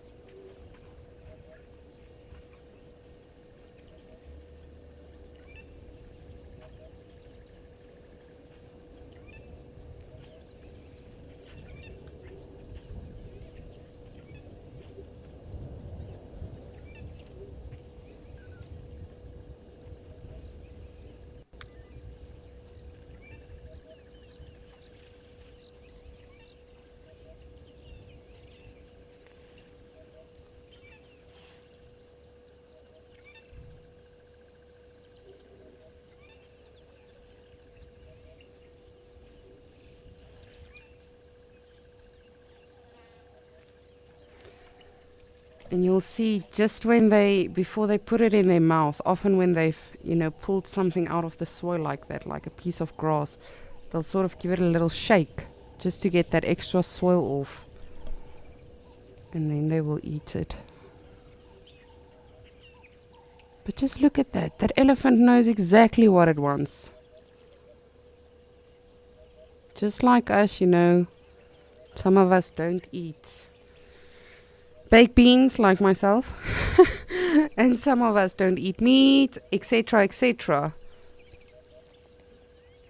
That elephant knows exactly what it wants and does not want. And another elephant might come to that area and decide, I like this grass, I'm going to eat it.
And again, I know us as naturalists, we discuss this so many times, but elephants have a very, very interesting digestion system. Because, of course, it's a massive animal, and they just eat vegetation. So they have to constantly be feeding. They are not able to ruminate like your other antelopes and buffalo. They cannot actually get as much nutrition as possible. Even a giraffe, something as massive as a giraffe, has the ability to ruminate. So unfortunately, if you look at this animal, and this isn't even a large elephant, of course, they have to constantly keep feeding, just like rhinos as well. They just feed off vegetation, And of course, they have to keep conditions. So they are constantly sort of moving and saving energy as much as they can. And unfortunately, they do only digest about 30% of what they are eating. So not very successful, but of course, their dung, when they defecate, still full of moisture and twigs and leaves and vegetation and everything. But that again, in turn, provides nutrients for a lot of other species. And they are able to germinate the bush, essentially. They spread a lot of seeds around and all of that. So again, they in turn help Mother Nature in that manner.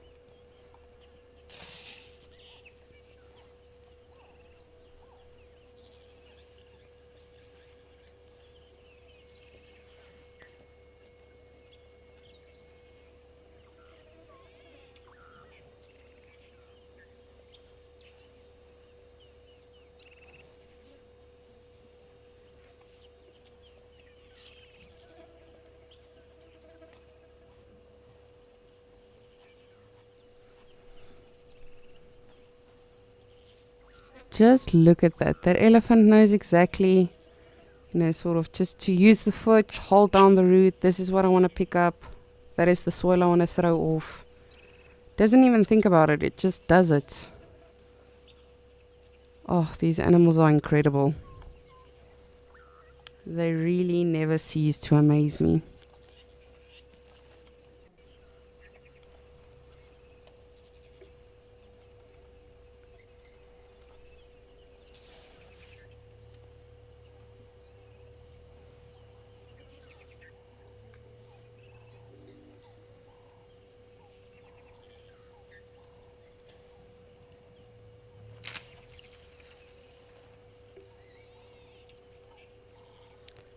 Just want to give you the other one is still around. I've been so intrigued by this one elephant.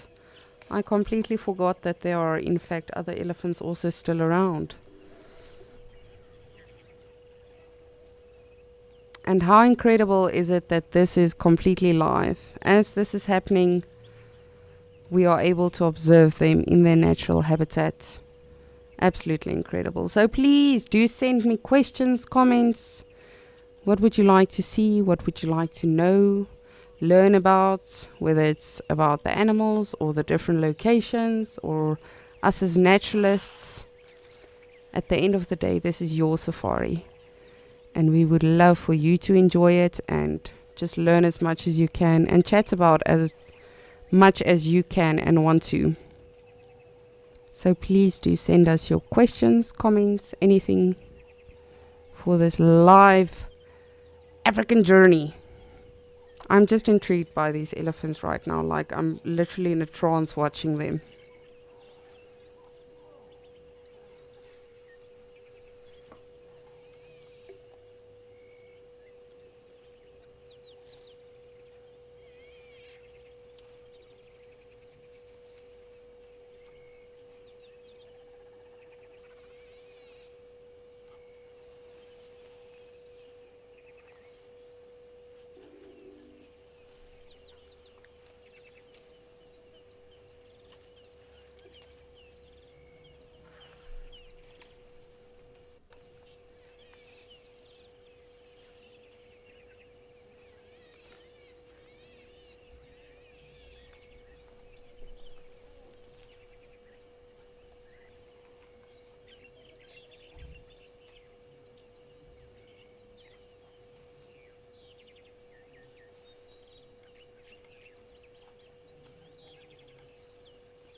It's incredible. And if you watch this one to the right, you can see how nicely it's chewing as well. So of course elephants have a set of tusks during their lifetime, and if they are not harmed during their lifetime, whether it be by another elephant or people, you know, those tusks keep growing until they die. That being said, with regards to their teeth, they actually have 4 molars in their mouth, and it's massive. I've had the privilege of seeing it up close. It's enormous. So every 10 years or so, roughly, they have a new set that comes out.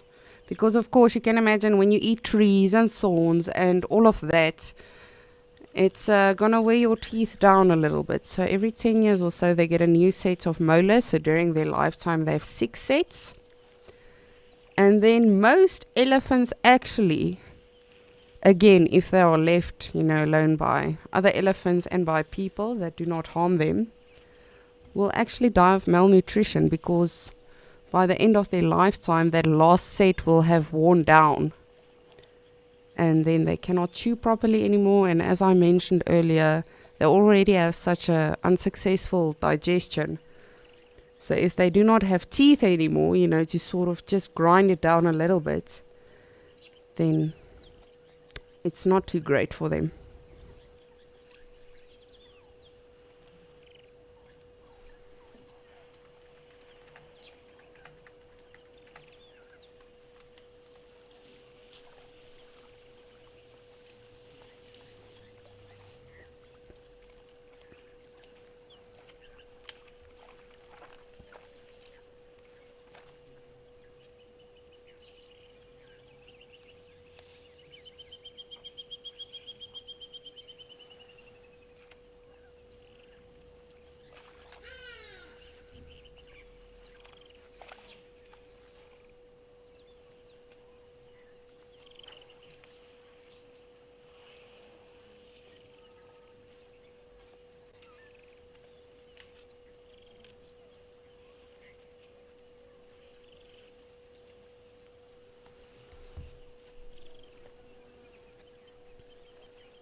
Melinda, I believe that is a brilliant question.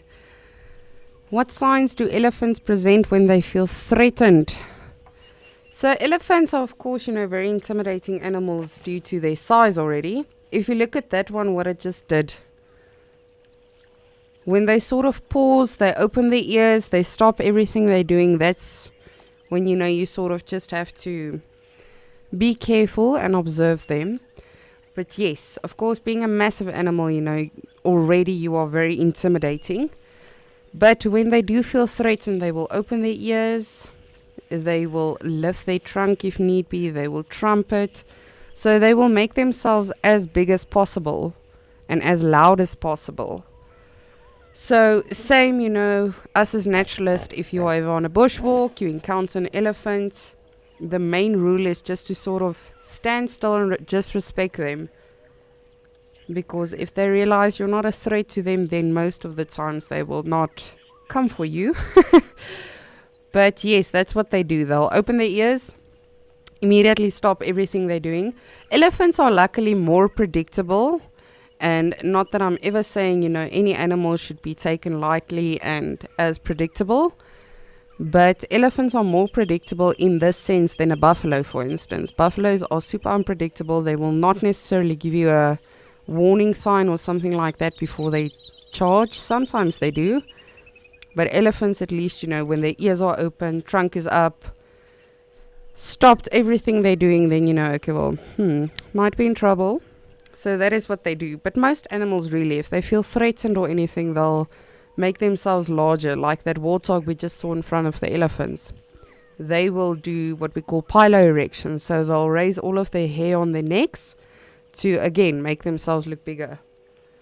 Your nyalas will do the same, a lot of other animals as well. So it's all about being intimidating in the bush. And that is what ensures their survival.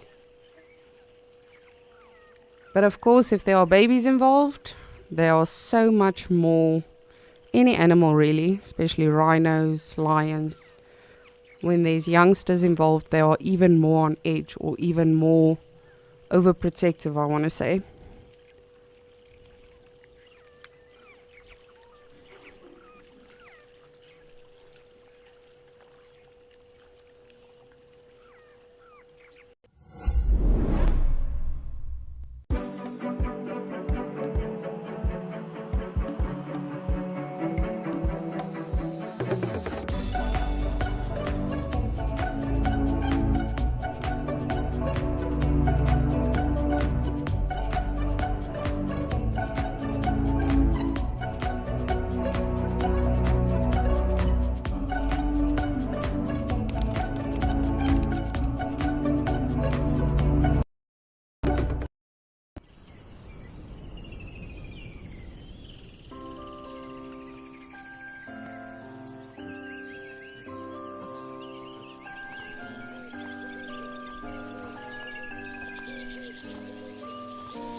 Alrighty, well, I think we will leave these Ellies the whole day. I mean, if you ask me, I can look at them the whole day. Just doing this, they don't even have to be trumpeting or doing anything massively visually stimulating. But for me, as I say, this is already very therapeutic. So I think what we'll do is let's head on over to Moshato and see what's happening there.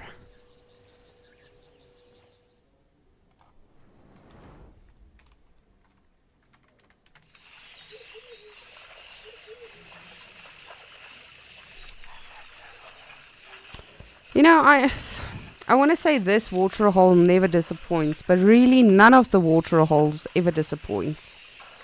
Even if there's not elephants and giraffes and, you know, all of these animals there, it's just so brilliant just to be able to do what we do and just watch these animals. And I'm just astonished at how many elephants we have seen today. Like, it's breaking my brain, but I'm not complaining.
I remember one of my favorite sightings when I just got into being a naturalist and all of that.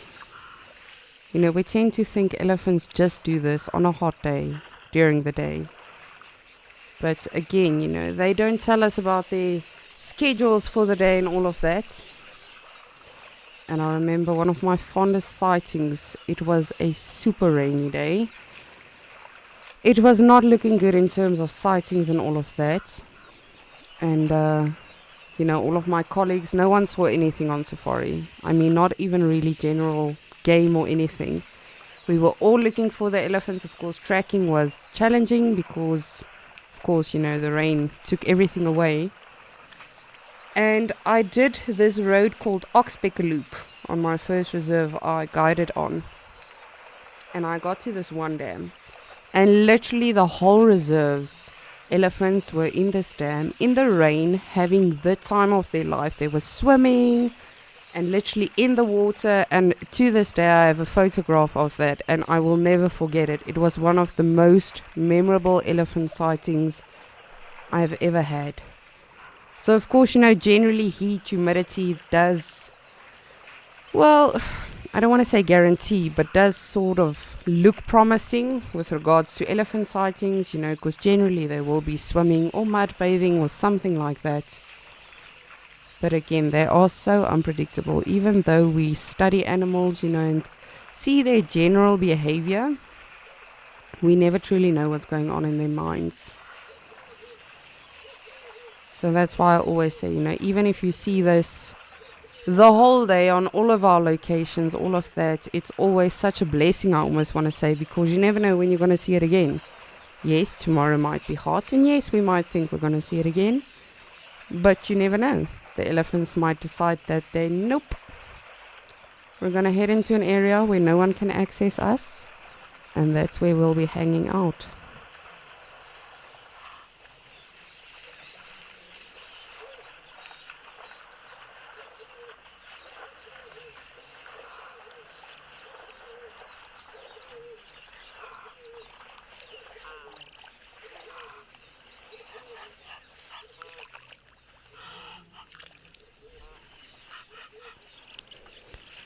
Darian, thank you so much for getting in touch with us. Yes, definitely. I've been saying that the whole day. You know, that's one of the best sounds, is when elephants are either drinking or playing in the water, or, you know, just being active at the water. It's all of that splashing and everything. And I refer to this so often, but it's one of my... it's burnt into my brain. And when I say burn, I mean that in a very positive way. When I was a little girl, there was this advert for a paint company. And what they were basically saying is that you can wash any dirt off of, you know, their paint. And there was literally this elephant spraying the whole wall full of mud and just having an absolute blast against this wall as well. And the song for that was Splash, Splash, I was taking a bath. And I always, you know, whether it's at this location, whether I am the naturalist for the day or whether I'm just watching Safari Live, I always think of that advert. And this was a good 20 years ago. Why are we all nervous now? Something seemed to have made them a bit nervous. You can see this cow. That is the display you will see when they feel threatened. Making the ears open, of course, to listen, but also just immediately making them even larger than they already are. Just want to have a look and see what just happened.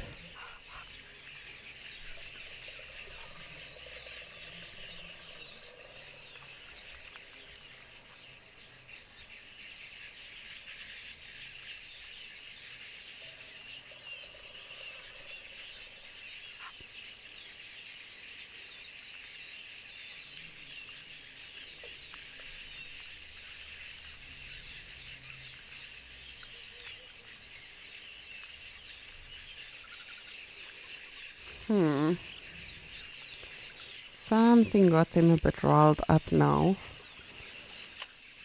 but it seems to have calmed down now.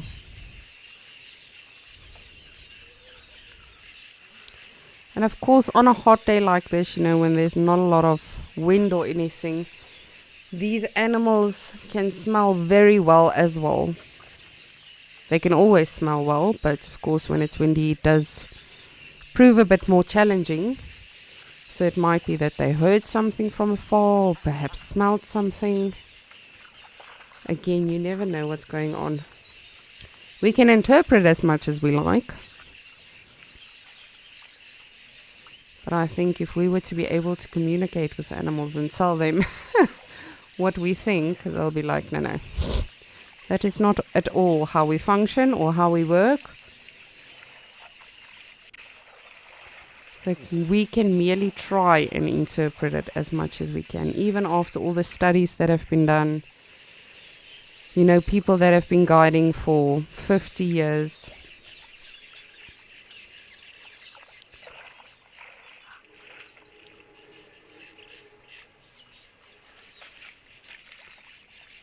Just want to see, it sounds like one of them is splashing about here to the side.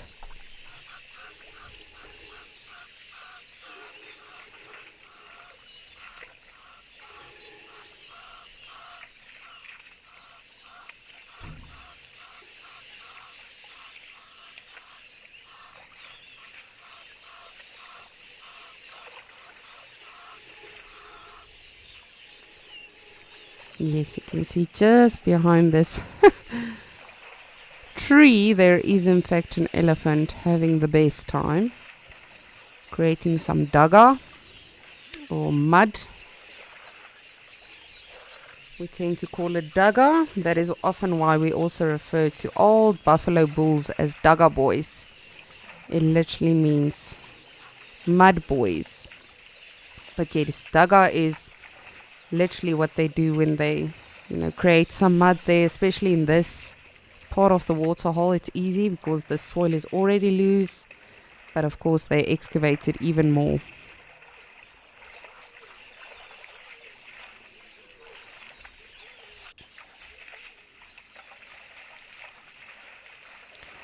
I remember my brother always used to do that to his desserts. Doesn't matter what it was, whether it was malva pudding, peppermint crisp tarts, ice cream and something, he would literally mix it and make it as gross as possible. And my grandfather always said to him, "Are you making Dugger?" Now that is exactly what it is, just that muddy, sludgy sort of effect. And that is exactly what these elephants love.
Let us see.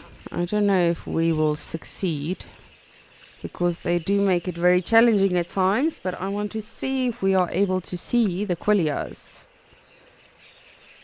And for those of you that do not know, the quillias are those noisy birds that you constantly hear.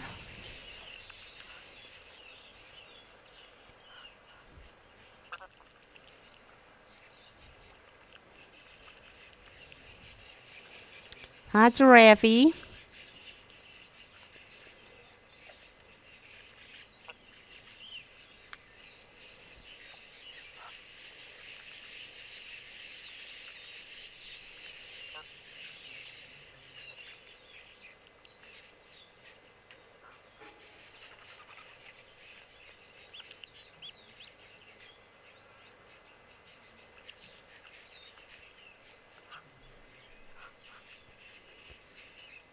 Alrighty, let me just see if we can see these noisy birds.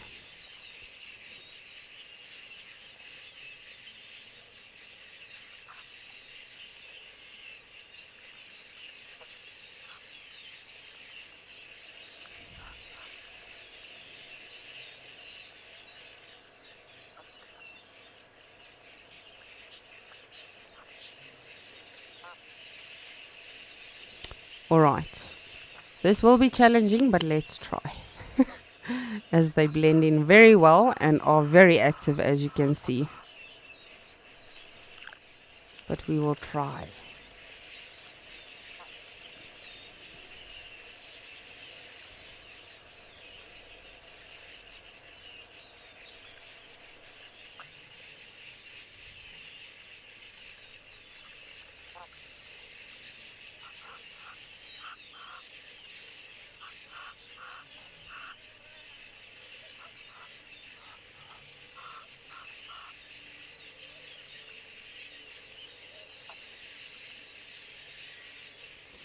There we go. So you can see all of that movement and all of the birdies in there. Those are red-billed quillias. Very noisy, and it's incredible how well they move in unison and just go down to the water. None of them ever crash in areas like the the Kalahari, you can literally see flocks of thousands and thousands. And of course, you know, in times like that, your raptors, such as hawks and other birds of prey, will make use of that. Because even though they have the protection, you know, of the whole flock, it's literally like a buffet to a raptor. So then they will take their chance. But it's just incredible. Like, do yourself a favor and go research red-billed quillia in flight, or just red-billed quillia. It's incredible to see what a massive flock can do. You know, they all move in unison, get water. It's like they have a worked out pattern, and it's just beautiful to watch them. But speaking of watching, as we're watching these birds, this is completely live. So please, please, please send me any questions, comments you may have, whether it's about the birds, about the animals, anything you want to see, chat about. Please do let us know, because at the end of the day, this is your safari. This is not my safari. I'm very lucky to be on it with you, but this is all for you guys. So please do let us know.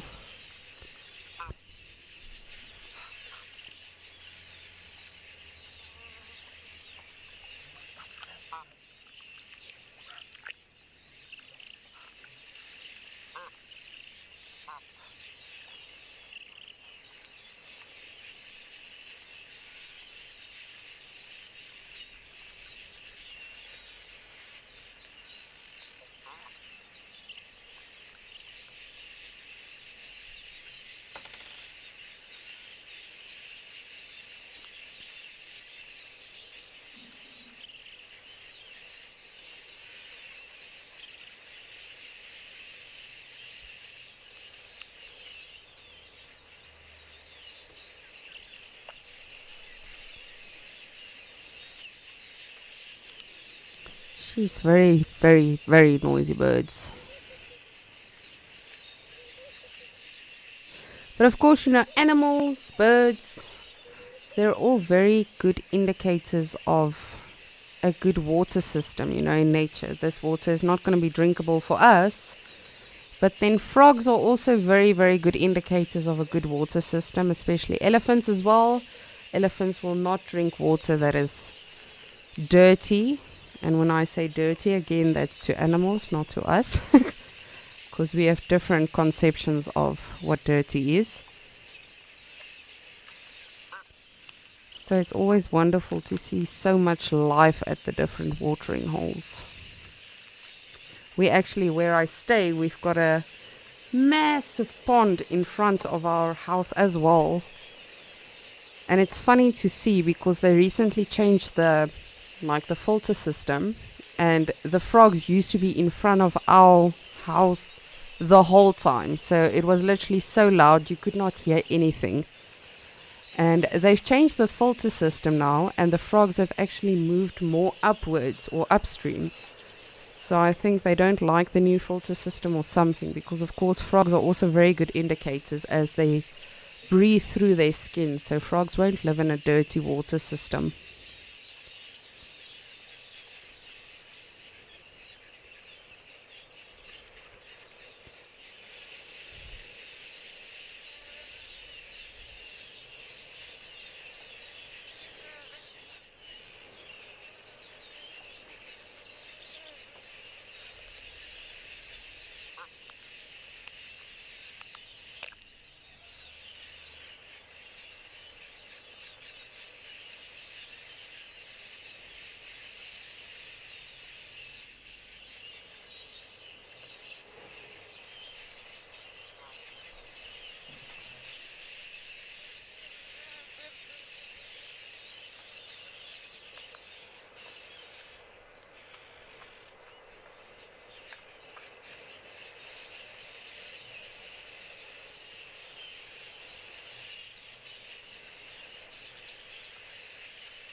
Nikki, that's a challenging question, merely because I have not myself dealt with the other zebra. This is, of course, the plain zebra, and then you get the Cape Mountain zebra. I have not myself seen a Cape Mountain zebra, but I would assume their tracks are more or less the same, yes, as they both belong to the same family. So they both are hoofed animals. But that's a very good question. I will look that up for you. Thank you. That one made me think a little bit. It's always interesting, you know. We tend to just think about the things that we see and affect us directly. So for myself, I've just ever dealt with the plain zebra or the Burchell zebra, and very, very interesting question that we tend to not think about the things that don't affect us directly.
Truly is so incredible. Even when you're not constantly visually stimulated by, and I've seen this so many times on safari, you know, sometimes you have such an eventful drive in the first hour and you've seen elephants and lions and all of that, and the next thing it's, you know, not quiet, but it's not as busy. And then people tend to say, no, we didn't see much on the drive. Then you're like, you're forgetting the first hour. Because as people, you know, I almost want to say we have become so brainwashed that we constantly have to be visually entertained and stimulated, and things need to be happening and all of that. But sometimes, like Lauren often mentions as well, sometimes it's just good to just sit and just be silent for a moment. That is one of the most important things we're taught as naturalists as well. If what you're going to say can't beat the beauty of the silence of the bush, don't say it. So I'm just going to take a moment and we're just going to listen to these noisy quillias and everything else that is also going on.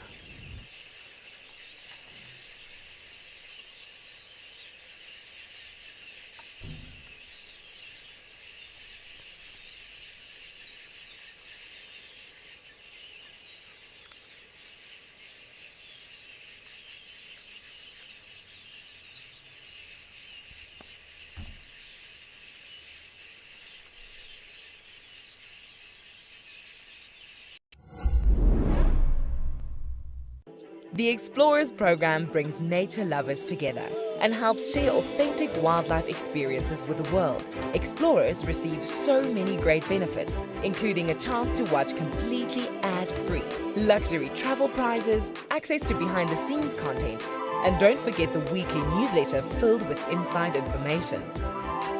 Explorer subscriptions are available in monthly, 6-monthly and yearly on our website.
I'm so excited for the first rains. I cannot tell you.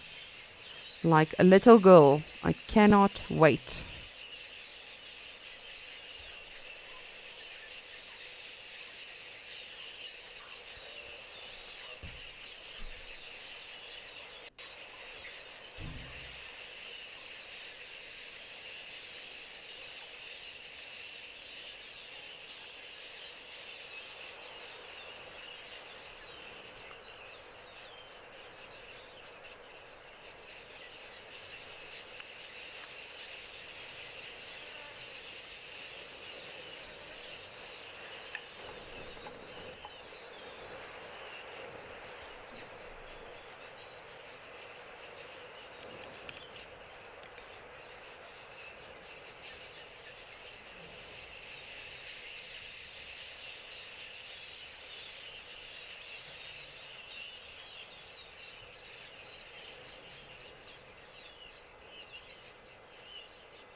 Hi, Mr. Ostrich.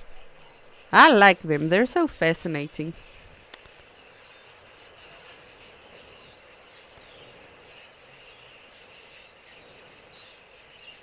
Just look at how they scoop the water up.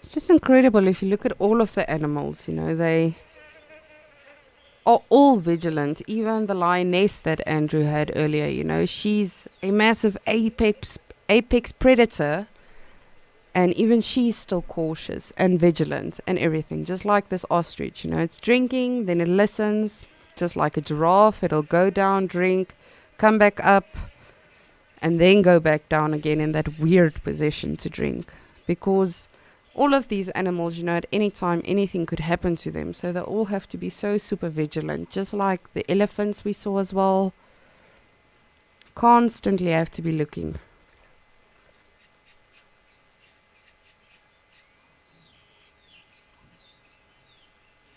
Hi.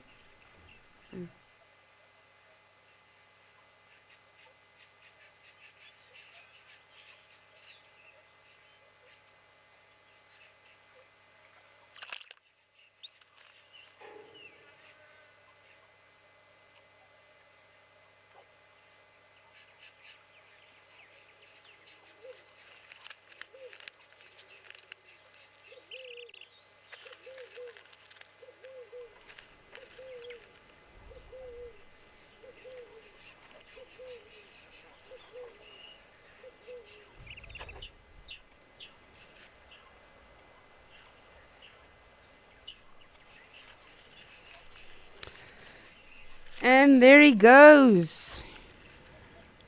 And speaking of which, in Shangaan we would say he's fambaring.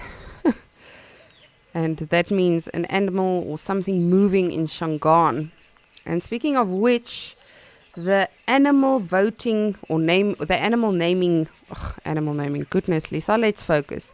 The vehicle naming has officially closed, but thank you so much for sending your votes in for our new 2 Juma vehicles. We are very, very excited to receive them and to name them.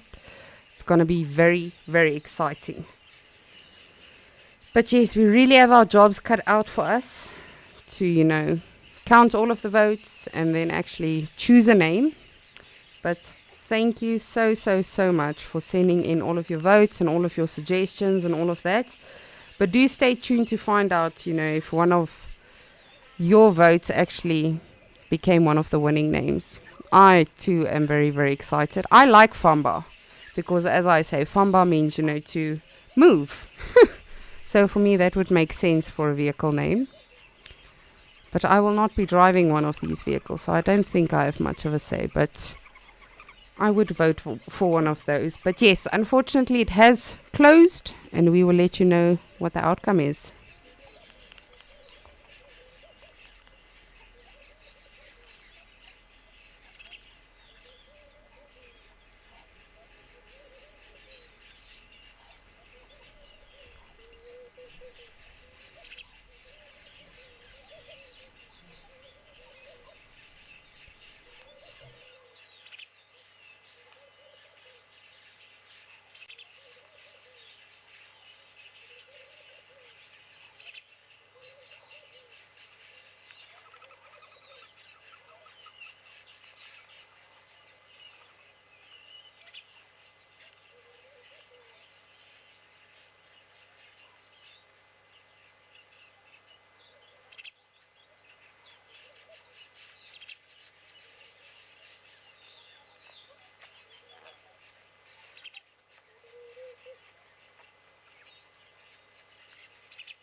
Oh, you can see that one wildebeest is definitely pregnant. The one with her bum to us.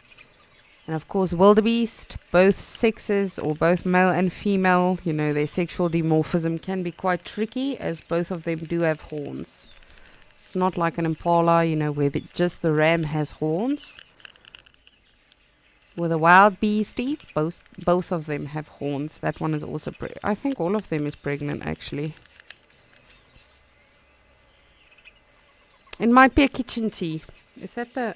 Yes. Is it the correct terminology? Kitchen teas for baby shower. That is the one. There we go. I have not had any of those, so I wouldn't know. But yes, they're having a baby shower. Kitchen tea, I believe, is for when you're getting married. Yes?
And I think the wildebeest.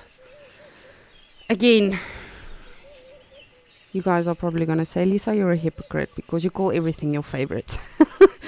But wildebeest babies, oh my goodness, they are the cutest little things. And they do have some similarities to the adults, but it's very fascinating. They are very, very white, not white light, but almost white color when they are born. And that is for when the... You know, during the day they can blend into the grass for the predators.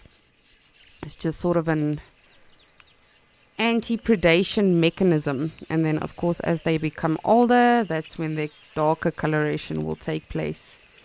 But they are the cutest little things. And, of course, they don't have horns yet. So it looks like this almost disformed baby cow that's too skinny or something. And when they call, it's the cutest thing because, of course, wildebeest, when they vocalize, it's like a new. But then a baby wildebeest is like a new. It's very, very cute. Almost sounds like a broken sheep or something. So, again, I'm very excited for the season because we're gonna have babies.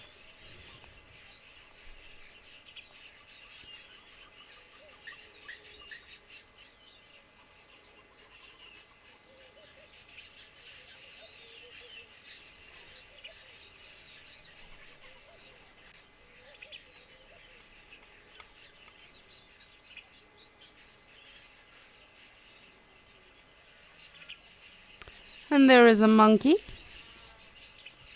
A vervet monkey, of a blow-up, as we call them in Afrikaans.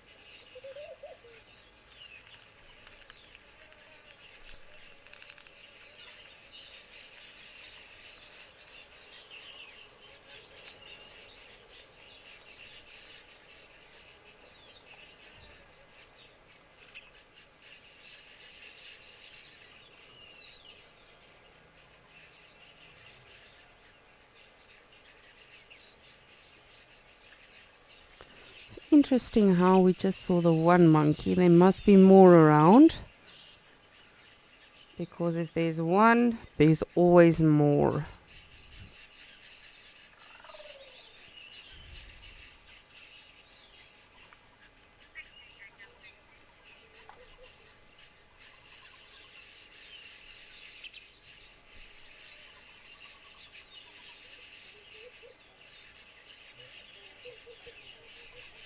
You can just see him sitting at the base of that tree.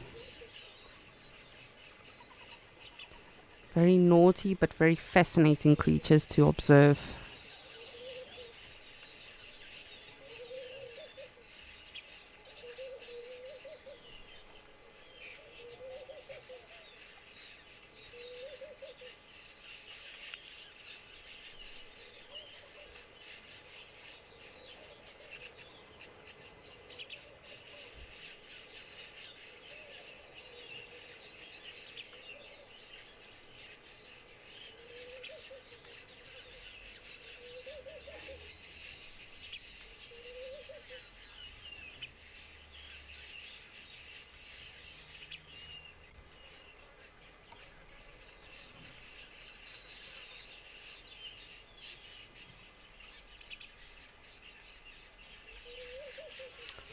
Interesting how one area can boom and then, you know, for a whole while it can just be peaceful and quiet.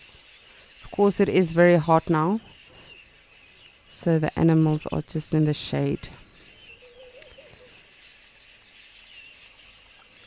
But speaking of catching some shade, let's see what Lauren and Davy are up to in Madikwe.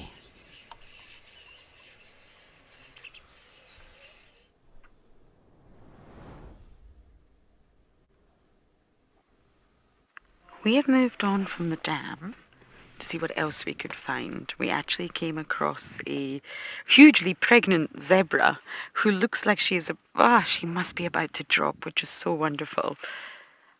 She's moved off, but I'm also wondering about this one. Maybe there's more than one. Yep, that female at the front there is definitely pregnant. See her tummy. I mean, zebras do always have a big round tummy due to their digestive process. They're very gassy, but you can see those mammary glands, and that is a big pregnant tummy. There was another one that looked slightly bigger. But guys, maybe you could find some shade. I don't feel like you've done a very good job of that.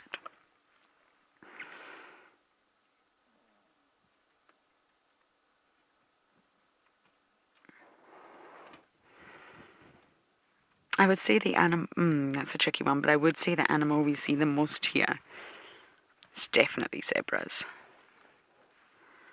More so than impala. We do see lots of impala, but definitely zebras. Even more so than elephants.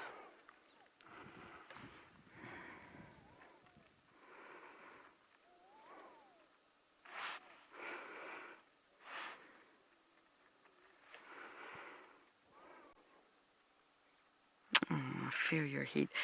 Temperatures are soaring once again.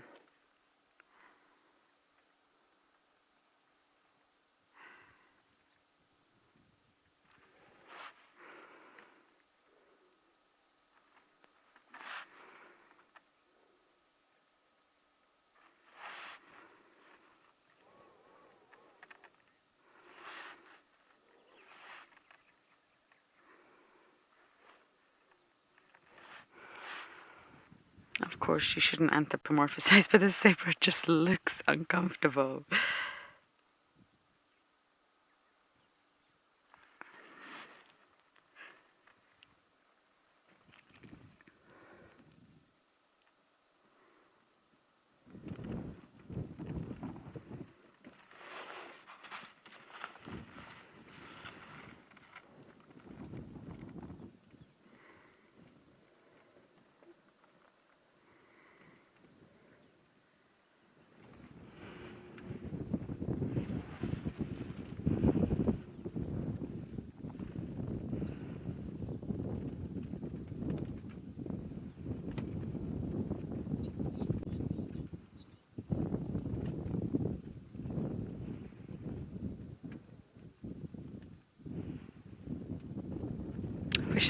and find some shade. But please don't forget to talk to us, everyone. Send in your comments and questions. We really do love to hear from you. I can promise you that. Even if you don't have any questions, that's okay. Just say hello.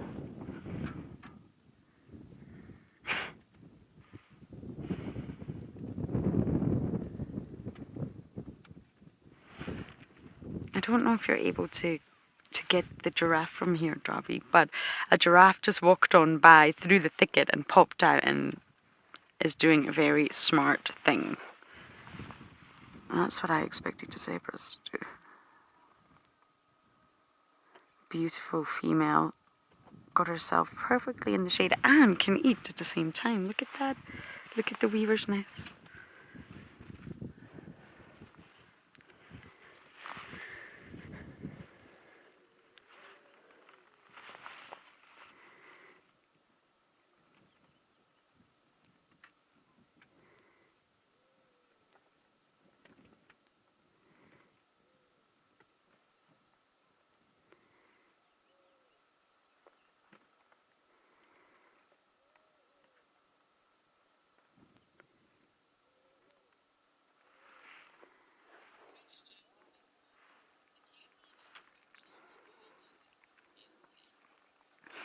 Mpo, very good question.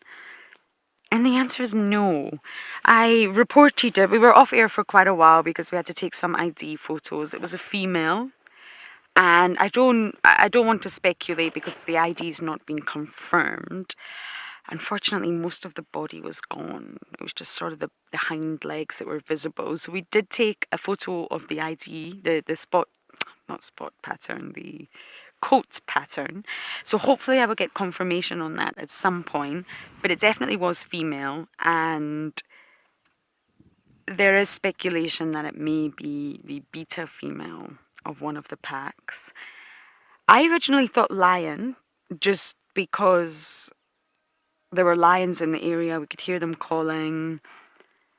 But then having more discussions and really thinking about it in Port, the head was missing. And that's not really signs of a lion. So there are some sort of thoughts that it may be hyena or leopard.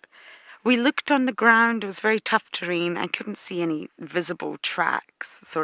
We could see the drag mark, but I couldn't see any sort of tracks. No one came. We stayed quite late there. There was a brown hyena in the area, but it didn't appear. So in answer to your question, I don't have any more information, but because I know you're interested in Po, I will definitely try and find out for you. I also want to know, it's very sad, when Darby and I first found it, it was the pied crows that we spotted. And I thought maybe this was called in the morning, but we were on the late shift yesterday. Or we had a radio down or something. I thought maybe we've missed it, but then it was really just happened this afternoon and Darby and I came across it. It was really sad.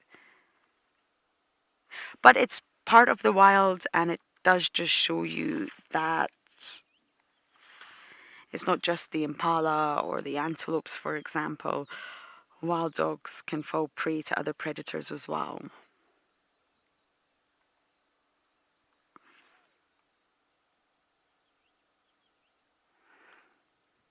But it was a very unusual sighting, that's for sure.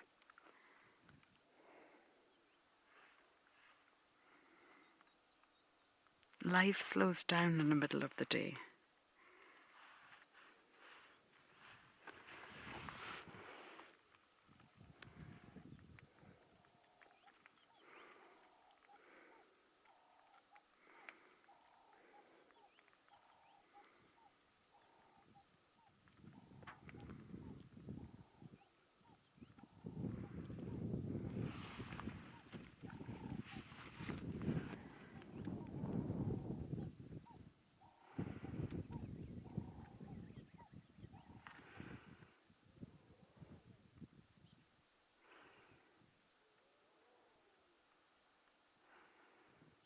Wouldn't it be lovely to start seeing the zebras drop their foals? The impalas, the lambing season is coming soon. It's always a very special season. I always just thoroughly enjoyed that time of the bush when I used to work in Djuma.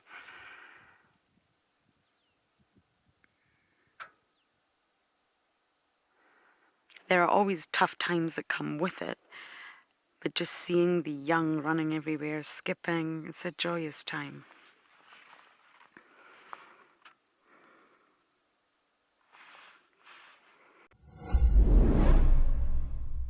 Wild Earth is excited to announce the launch of our massively updated app. There are so many brand new features that we have to share with you. Tune into our live channel, and if you are an explorer, you can now watch completely ad-free on the app. There are also many other channels, including behind the scenes. You can find the app on app stores worldwide.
Isn't it so lovely seeing a big tall animal like that just position itself, distressed? There's no point in wasting unnecessary energy.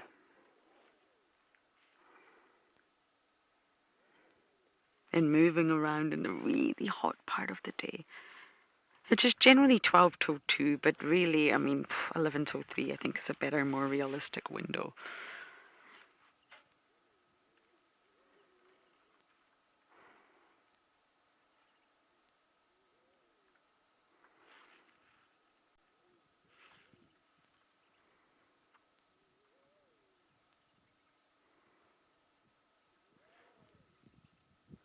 And it's quite surprising sometimes what a different shade can make. You think, oh, it's just shade, you're still surrounded by the same ambient temperature. But even when I position myself in the sun here, it's a big struggle. Then as soon as you turn the vehicle around and you get cast in shade, it really does make a huge difference. And that will be the same case for the animals here as well.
Excuse the noise. We are very close to a main road.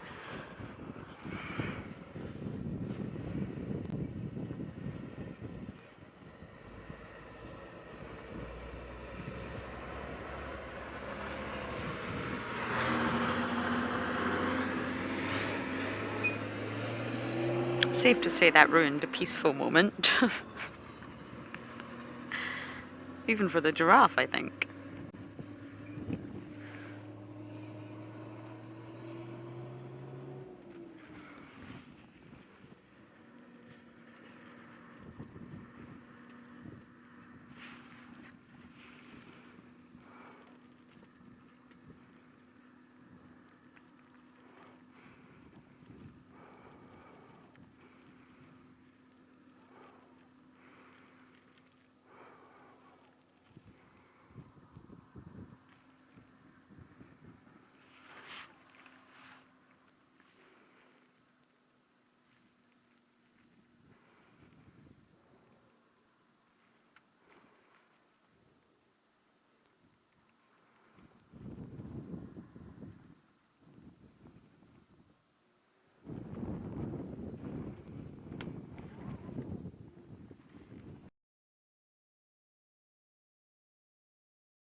Natalie, no, they are not. Well,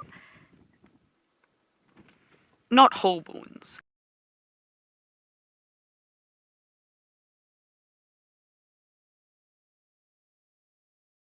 Shongile was born in February 2016 to Karula, the Queen of Juma. We watched her grow from birth to enforced independence when Karula disappeared. On the 19th of August 2016, Tandy, Shongile's sister, was on the prowl. From nowhere she appeared, and a traumatic fight ensued. That was the last sighting of her on Juma. She disappeared into the wilderness just as her mother before her. Look at that, look at that. There's a tiny, tiny leopard cub. Karula has given birth overnight. Look at the little guy. We just came around the corner. That is incredible. That's probably his first solo kill. Oh, and have a look. Here comes Osana with the monitor lizard. Osana, of course, at the same time decided to go climbing up the tree. He's just nearly fallen out of it again. Look at that. He's running away. The buffalo is chasing Osana at the moment. Run away from this very big animal coming. That was so funny. Welcome back to Juma. And again we have elephants. What a surprise. No, I'm very cheeky now. We are not to take them for granted. We are very lucky in seeing so many elephants today. But how beautiful was that giraffe and the zebras with Lauren. Oh, it's always a treat to see them. Elephant. Well, yes, let's go with that. Elephant, giraffe, and zebra, I would say, are the three timeless African icons that are not predators. Of course, you know, lions, leopards. Those are very, very true to Africa as well. But yes, we have been very lucky today with all of the African scenes. Oh, this baby is so cute.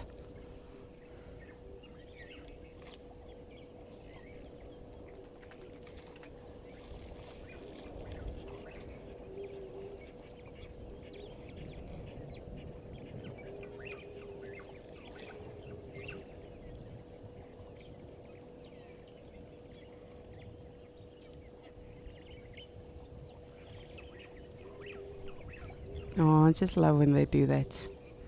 Have a good eye scratch or ear scratch. Just look at that baby. He's trying to imitate the adults, but not really succeeding. Of course, that trunk is not fully developed yet. He's still learning. Always find it so fascinating. Even when you are in the shops I find it very fascinating, you know, when you go through a baby section or something and you see the baby shoes and the baby clothes and everything. It's crazy to think that we were that tiny. And it's the same with these elephants, to think that these two tiny things are going to become these massive animals. Baby, you are adorable. Look at you. Chasing away the birds. Yes, chase them. Oh, this is really making my day. Apologies for laughing in your ear, but oh, how precious is that?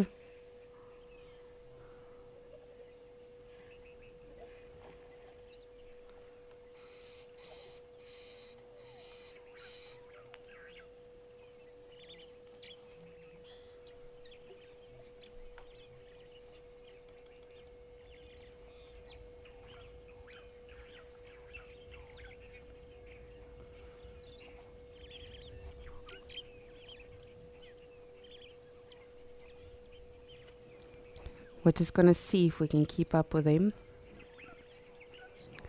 Because as always, they are in a hurry. I do suspect they are also going to that mud area, which is like literally just out of reach for us. But let's see. Hopefully they stop at the water shallow end first and have a quick swim there. And then they can continue on to the mud. But again, they are allowed to do whatever they want.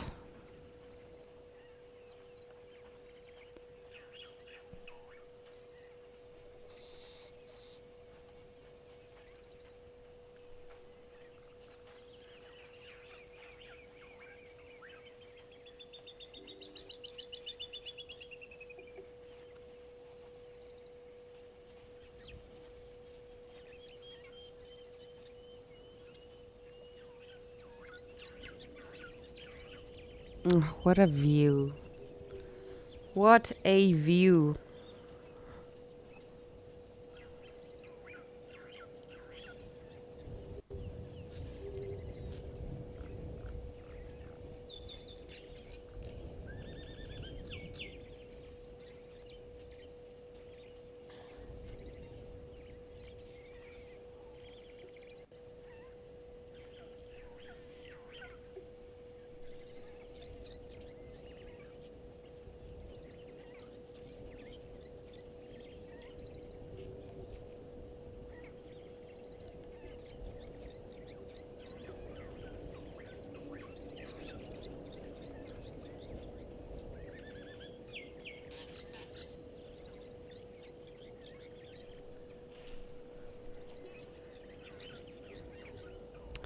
Here we go, Mom. Thank you so much for doing that first. Most of the elephants that have been here today, you know, just go straight to the mud that the others are currently heading to. But yes, I think where you are currently at, that is a good spot to be.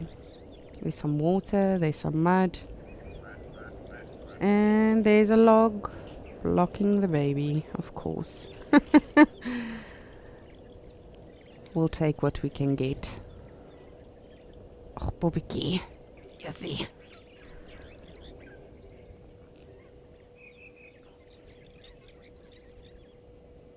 Oh, they are just so cute.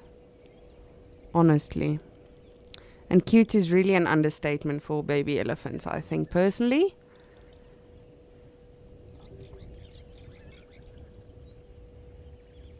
It's like a little pocket size. You can just put it in your pocket and keep it with you.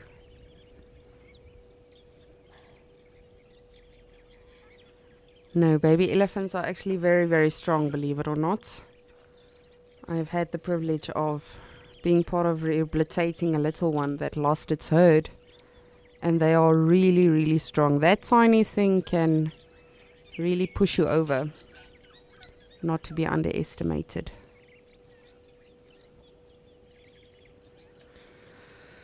Oh, that was amazing. Absolutely amazing.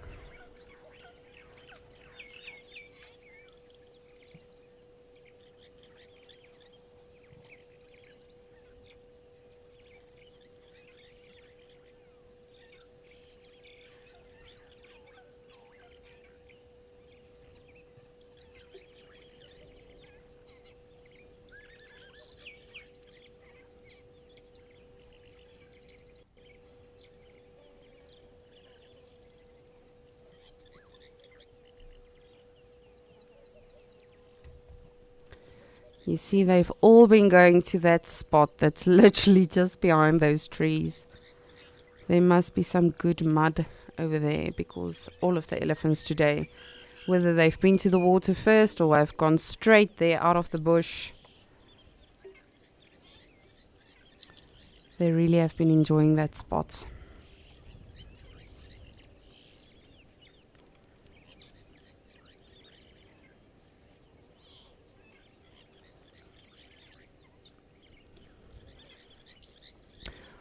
Alrighty, well, I don't know about any of you, but I would love to see what's happening at our other watering holes, specifically Ukukuyo, because we have not been there in a while. So let's take a look.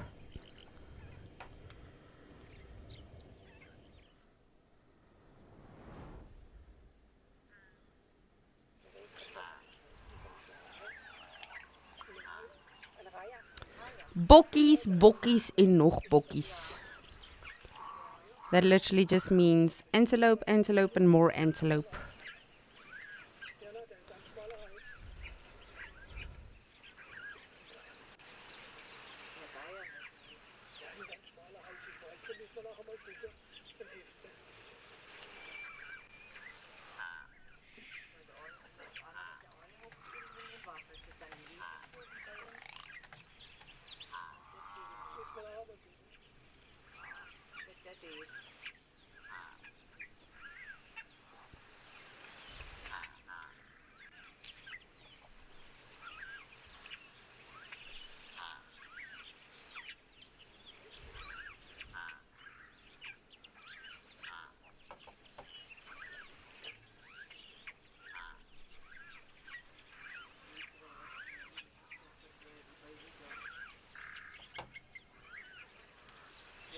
Seems to be a bird there. I'm not sure what it is. Not the crows. There's something else there. I just want to have a look-see.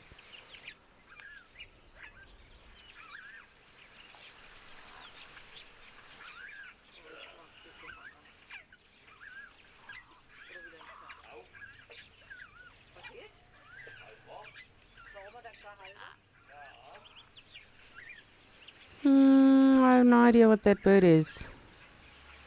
Of course, the black ones in the back are crows. And then the one to the left is a blacksmith lapwing. But this one in front, I'm not too sure. It seems like a heron. Yeah, it's a heron. A heron. It truly is incredible how well these animals just camouflage. And I know I say this over and over, but it's every day I'm discovering new things and like looking for new spots just to see the animals.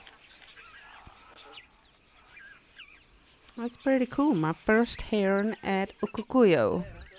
They've probably been here before and I just didn't see them.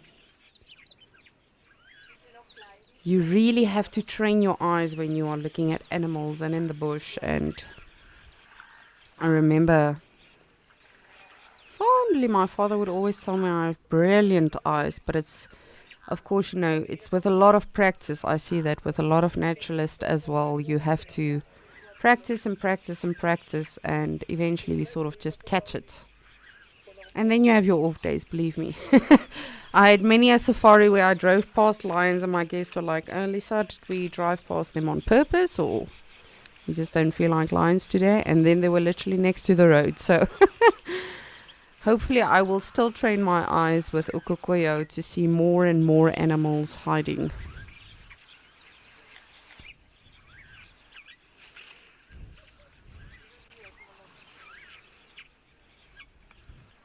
I'm surprised oh my goodness. I was literally just about to say, I'm surprised we have not seen more elephants today at Ukukuyo. And cue the elephant.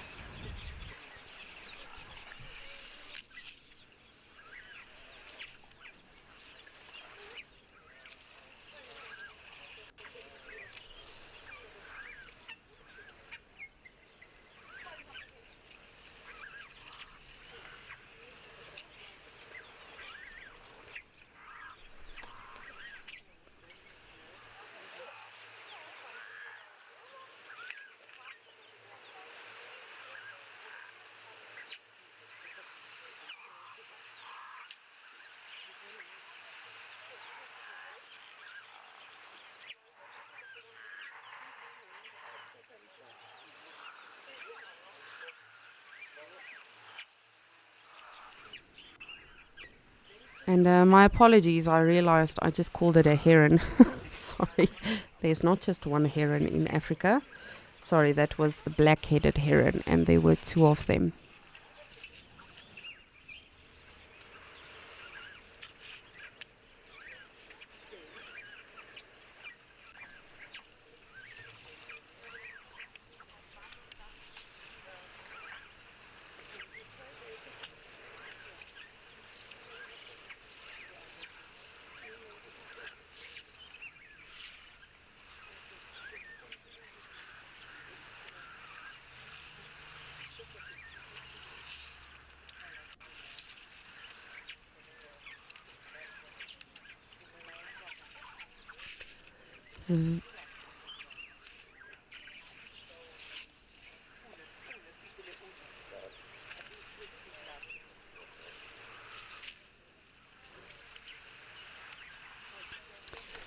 Bianca, thank you for your question. Do I have a favorite reserve I like to game drive through? Now, of course, I operate the different dam cams. So I am looking at these animals virtually. That being said, I do wish and hope to go to Mashatu and Okokoyo very much soon enough. But in terms of game driving, like actually, doing a safari, I love the Sabi Sands. So where Djuma is, but just in general, Greater Kruger, I love, love, love it. That area is just stunning. The Bushveld is really something special. But as I say, I do have a new favorite or a priority on my bucket list. Definitely Okokoyo and then Mashatu. Because wow, just look at this. But no, in terms of Okokoyo, Djuma and Mashatu, their dam cams, I do not have a favorite. Every day changes. One day I have one of us as a favorite, so I've just decided I'm not picking favorites anymore because I love them all.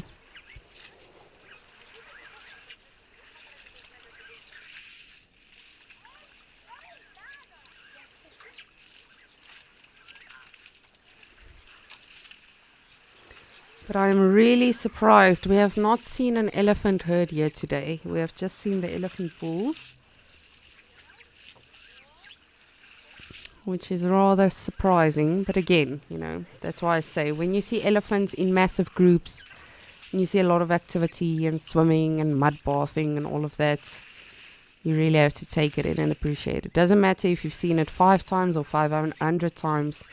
Every time is special. So I'm still hoping we see a big group of elephants here at Okokoyo today, because we started off with a nice big elephant group in Mashatu. But we will of course be happy and appreciative with anything we see.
Argentina, I think, if I'm not mistaken, that is.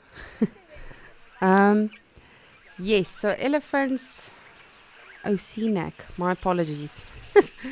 Elephants generally, from what I've seen, in Ukukuyo, yes, smaller groups.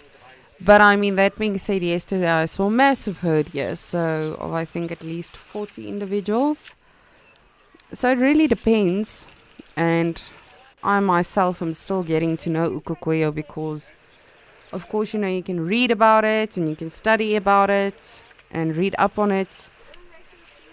But the best way to learn is to experience it for yourself. And so I'm very lucky to be doing so every day. You know, even if I'm not at that moment live or anything, I'm constantly monitoring the different areas. And I'm very happy to be doing so because I'm learning a lot, even if I'm not live talking about it or showing you guys. It's very, very interesting to monitor all of these different areas. But yes, from what I've seen, smaller groups, but it can always differ.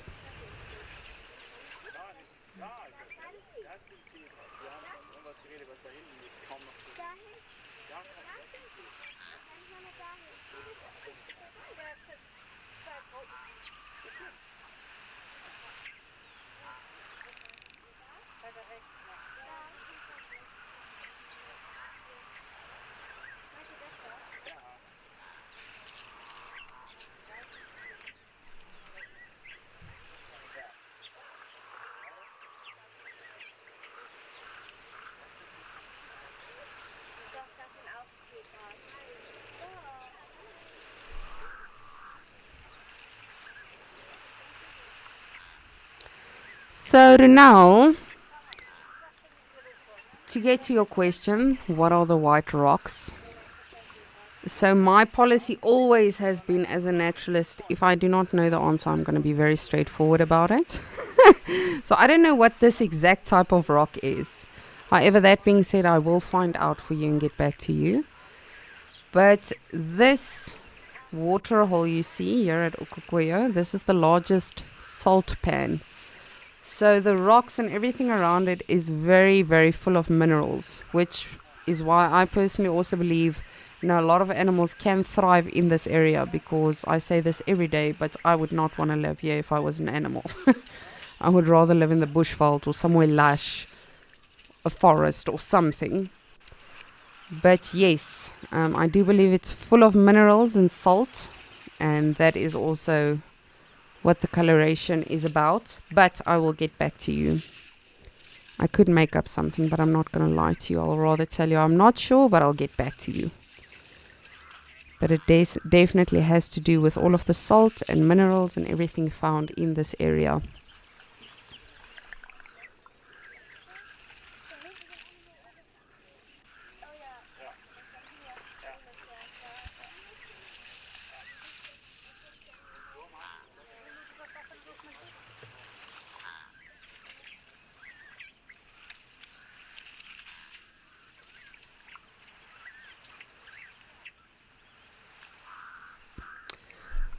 My very good colleague Rolf, who I'm sure many of you know, has just answered me. It is concrete. So I know the answer, but I still don't know much about it. I will definitely read up a bit on it and then get back to all of you. Because, of course, I am also still learning. I am one of the new naturalists. And whether you've been guiding for 50 years, 5 minutes, there's always something to learn. So thank you for your question. And please do send more of your questions. We love hearing from all of you.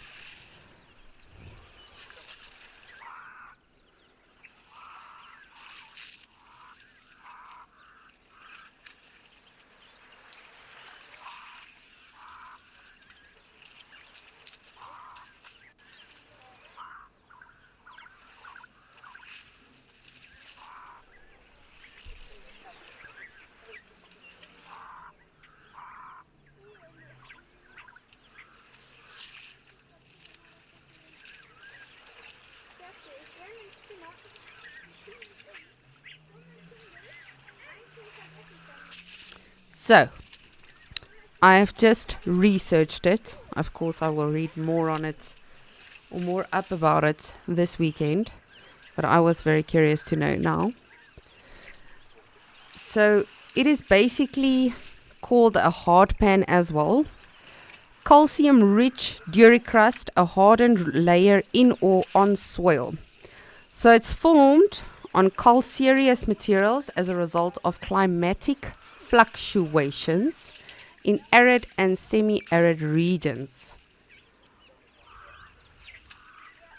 So that is the that is the scientific correct answer. But as I say, I will definitely do my research this weekend.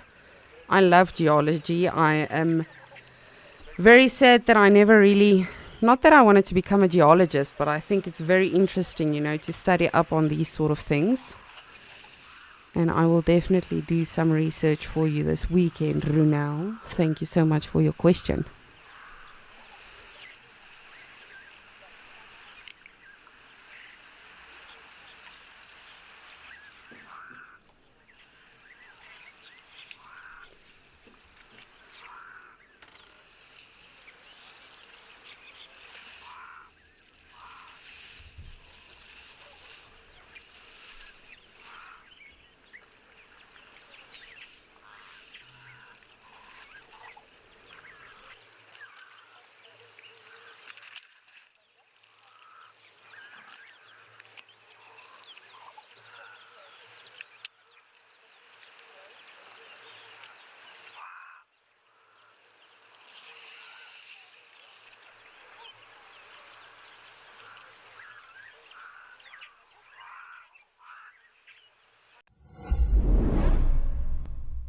The updated Wild Earth app is here, as well as 12 hours of fresh live content a day for free.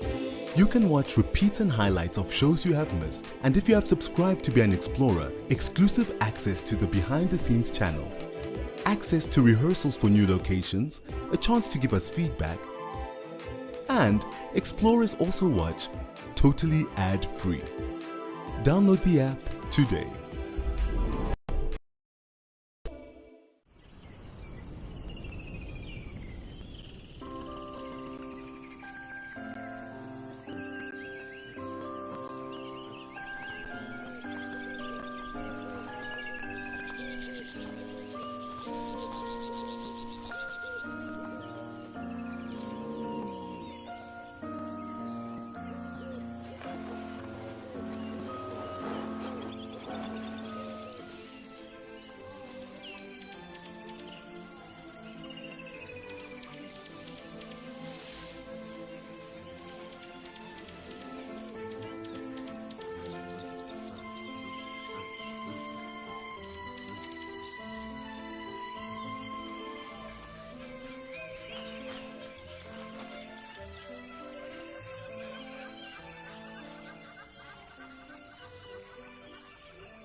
Just want to see if those elephants have actually moved off or just off to the side.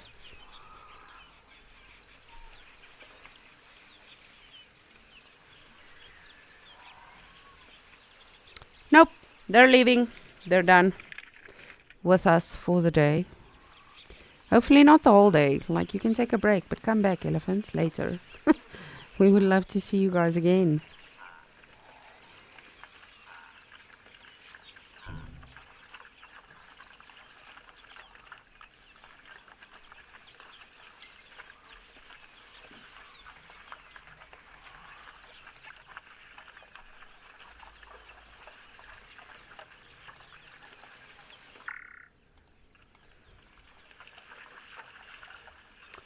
I'm still holding both my thumbs and both my big toes crossed for a hippo. For a rhino. A hippo with a horn. No, for a rhino today here at Okokoyo. But again, as I say, we have seen so many things today. I cannot be picky anymore. I cannot put in any requests anymore because we have really been blessed today. But speaking of which, we are blessed to have more than just one water hole with amazing animals. So let us take a look and see what is happening at Djuma.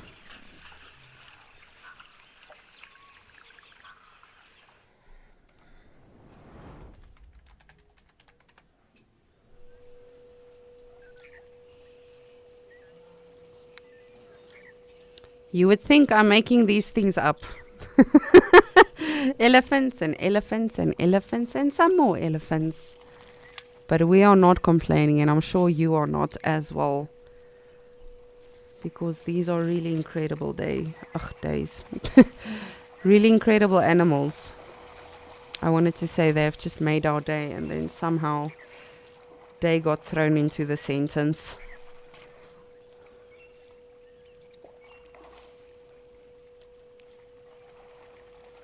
And again, it's really, Sabi is full of elephants. And it has been since I've been a little girl, going there on safari. It's been known for its elephants, all of that. And my father is also currently in the Sabi Sands. And when I tell him, oh, Dad, there's elephants here, or go check out Gowrie Dam when you can, or go to the area and look for elephants, it's almost like he's very nonchalant and just saying, no thanks. We've seen a lot of elephants, thank you. But yes, whenever you do see them, you have to be thankful, because I've had many sightings, where you have, let's say, lions, and you see them every single drive, and then sometimes you go 4 days without seeing any lions on a reserve. So you really have to take what you get and be grateful for it every single time.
And that is what I honestly love about elephants.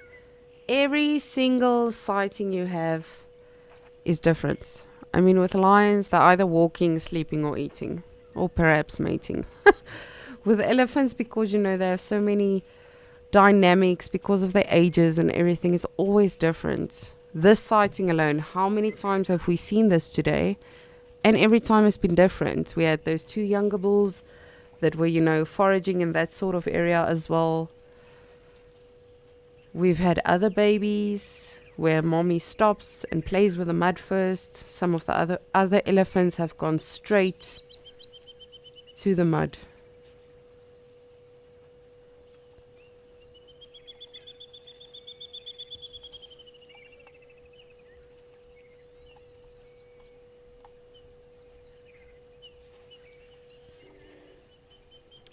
Let us see if these also... Oh, no, they're going straight to the mud. Everyone seems to be having the same idea.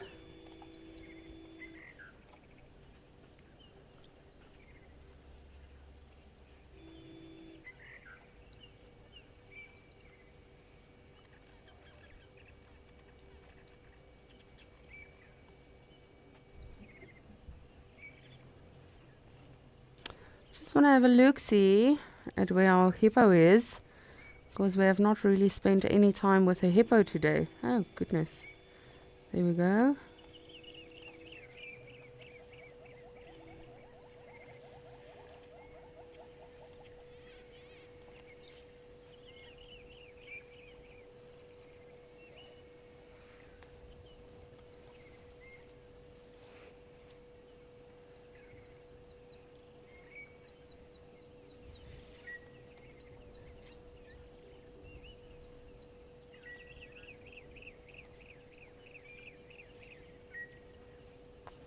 So as I mentioned earlier, I do believe it's Dewey that is here, but there was... Earlier this morning I did saw goodness.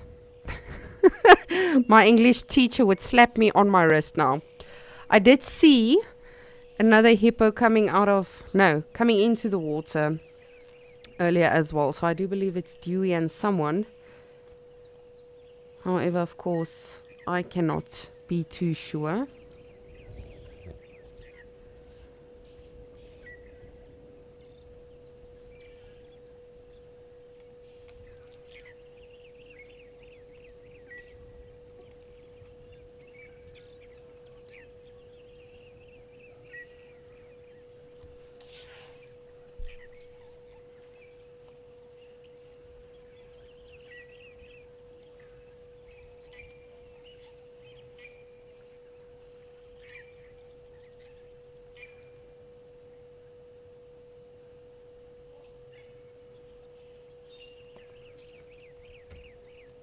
I'm not crazy and I'm not lying, just hold on.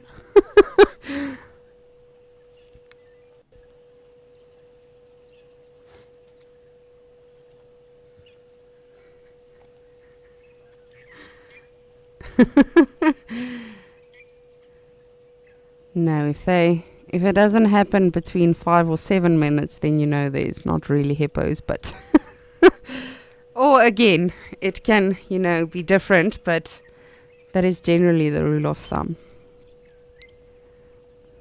Morgan is just whispering in my ear, that's always what happens. You want to show people something and then the animal just for that moment goes behind a bush or underwater.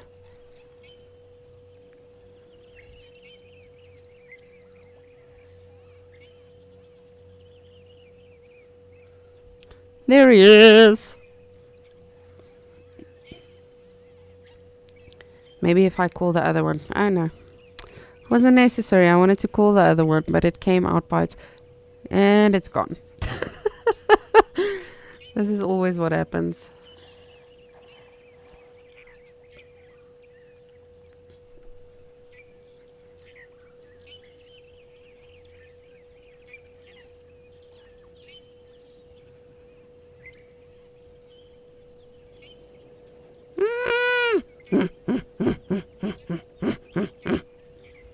I'm very out of practice.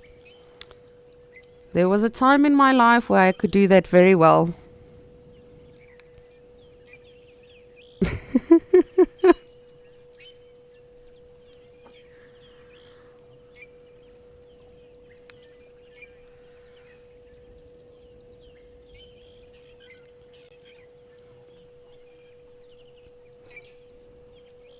And of course, hippos are very, very dangerous animals. Even though they are not part of the big five, that is because they are not land mammals. So the big five, of course, are land mammals. The most dangerous animals to encounter on foot, but on land also. That being said, however, if you are stopping on a dam wall, let's say, for instance, going down or getting out for a drink, leg stretch, all of that. If you get too close to the water, that hippo is going to make a point of charging you. So they are very, very dangerous.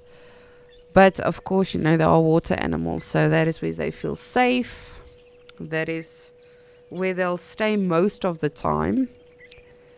But again, it's always good to rather never risk it. Because it's a very, very large animal. And even, you know, us as a naturalist, when you do your trails, which is basically your exams for becoming a walking naturalist, the hippo is also considered one of the dangerous animals.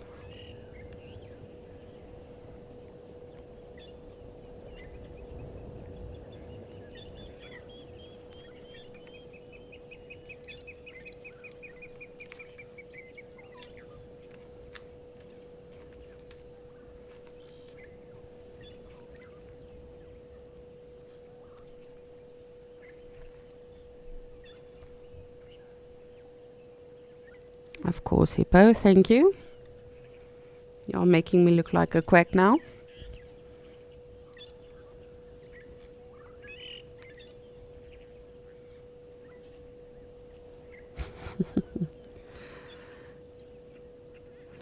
And of course, believe it or not, you know, when you guys were with Lauren or we were at another location, these hippos are active and chatting to each other and like fighting with each other, and now nothing.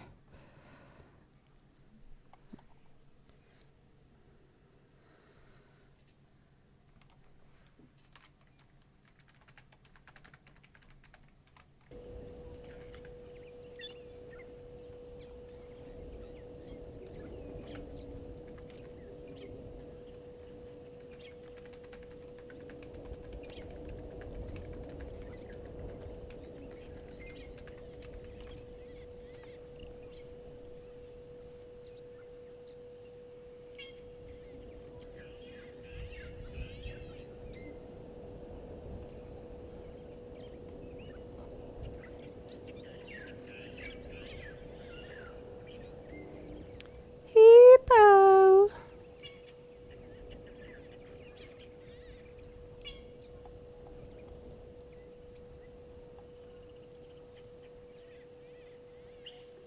Hello.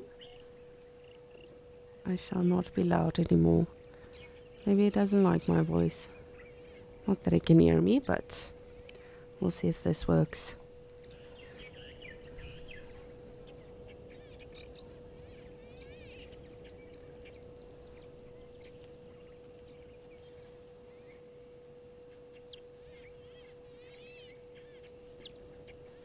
You know what's super fascinating about these animals?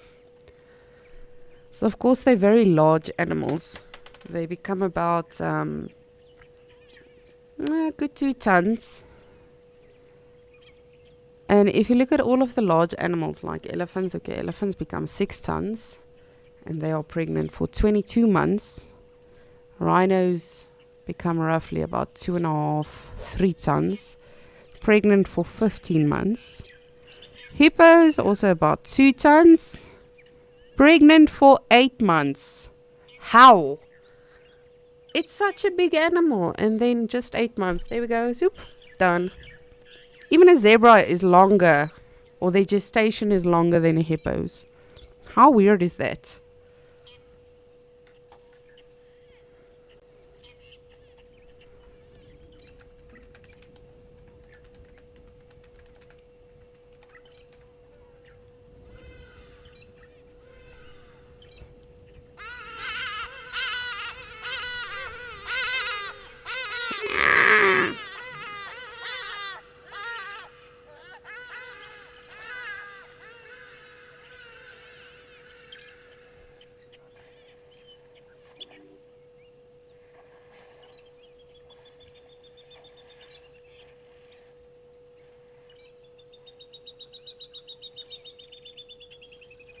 You guys are not impressing me right now. Not impressed. If you guys do not mind, I'm going to look for the jacana and just see if it's around today. It's a bird, by the way. I'm not giving animals weird names again. It's a bird. Or we also call it the lily trotter. Just want to see if it's around. Since my hippos do not want to play with us.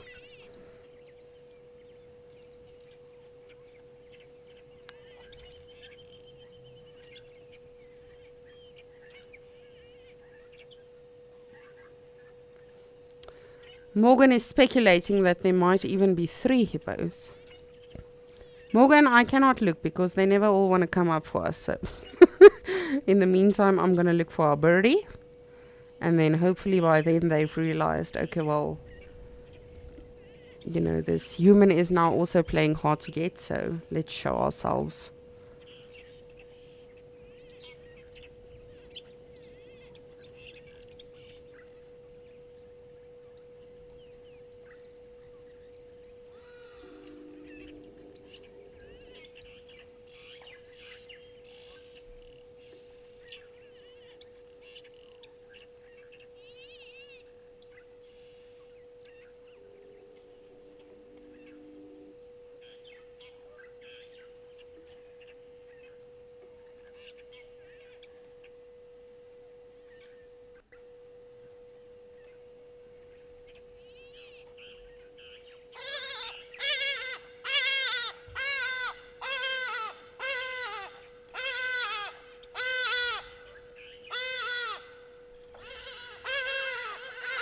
And I was saying this morning, you know, the Hadida ibis, that wonderful sound you just heard there in the background, is, if you're South African, you know, it's not a very impressive sound or a sound that we love that much, because they are very, very loud and noisy birds. But one of my very, very good friends actually currently live in the UK, and she said to me, you know, when you don't live in South Africa anymore, those things are the things that you miss. A Hadida and South African taxis driving in front of you and all of that. So I guess I should be more appreciative of that Hadida. However, I know for the life of me, tomorrow morning at 4 o'clock or 5 o'clock, when I'm still in bed, it's not something I'm going to be very impressed with. All right, we'll take one last look, see if our hippos are going to play along with us. And then if not, we'll see what's happening at some of our other dam cams.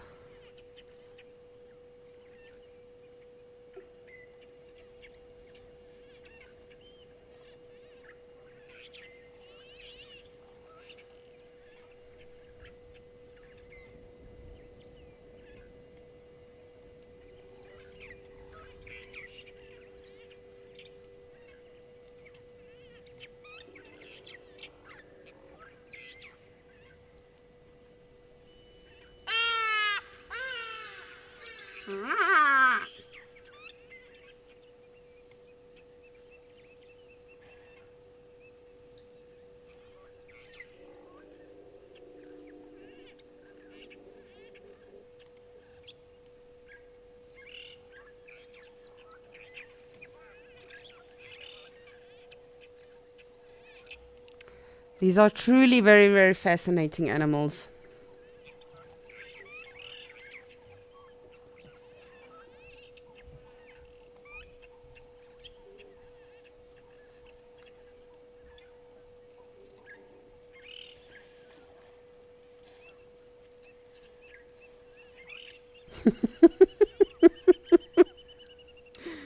You can see that one also has a terrapin on his face.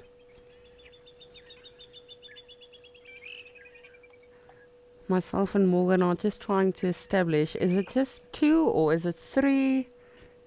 There might be more.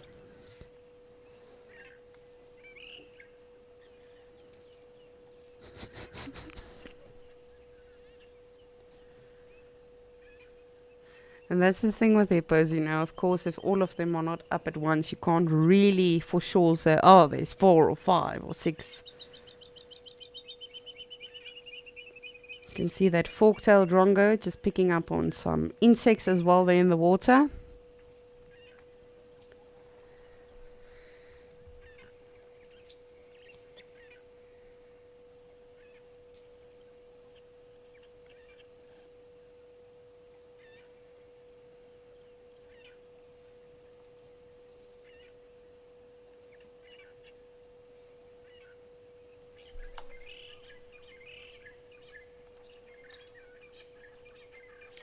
But please let me know. What do you think? How many hippos are here? There's definitely one terrapin, 2 hippos. But how many hippos in total are here at Gowrie Dam in Djuma? So please do send through your questions, comments, get in touch with us. Because at the end of the day, this is your live safari. And we are lucky to be joining you on this interactive experience. So please do get in touch with us.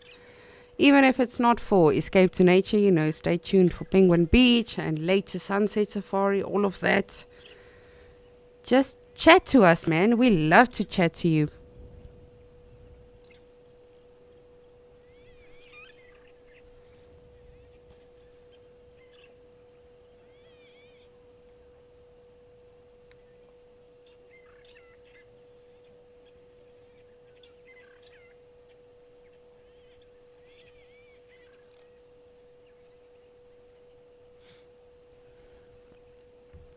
It's rather impressive how that terrapin actually stays on that hippo. I would have fallen off long ago.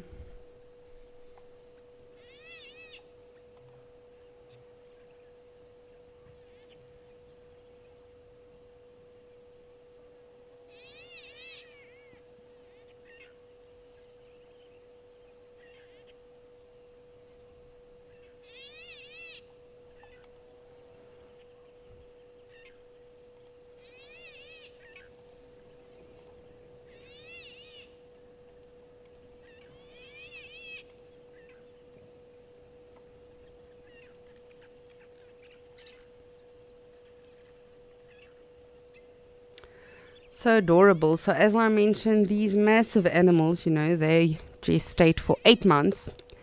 And it is so, so cute to see a baby hippo, because often you'll see them going underwater. And of course, then they nurse, because they literally do everything in water except for eat, really. Sometimes they can mate out of sight. Goodness. Words, Lisa, use your words. Sometimes they can mate outside of the water as well. Articulate. But yes, most of what they do happens in the water, even the baby nursing. So I've actually had a very cool sighting a couple of years ago where a baby went under, and then you just saw these like patches of oil come up onto the water. And that was, I realized that was like the milk that, you know, didn't get lost, but sort of didn't get drunk by baby. Drank? Goodness, my English teacher is gonna send me a rather snotty message today.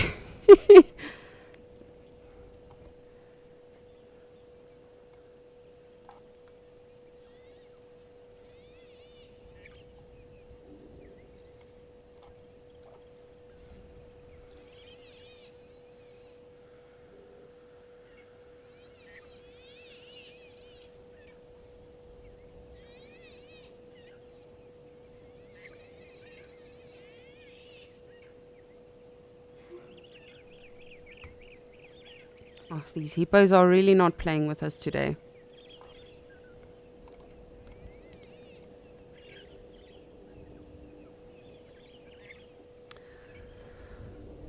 Alrighty. Well, let us see what is happening on our beloved Mashatu's dam cam.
Just look at those piggies having a very good time in the mud.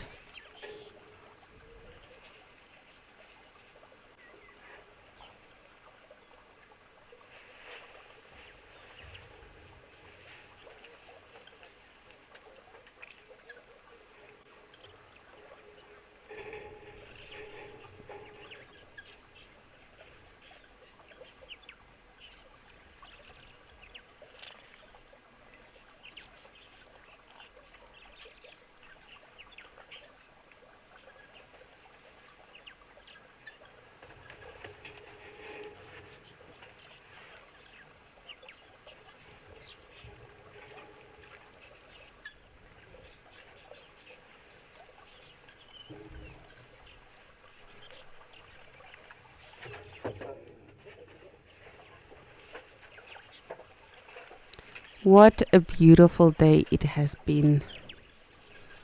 Lots of elephants, lions in Amakala, Lauren and her muddy elephants.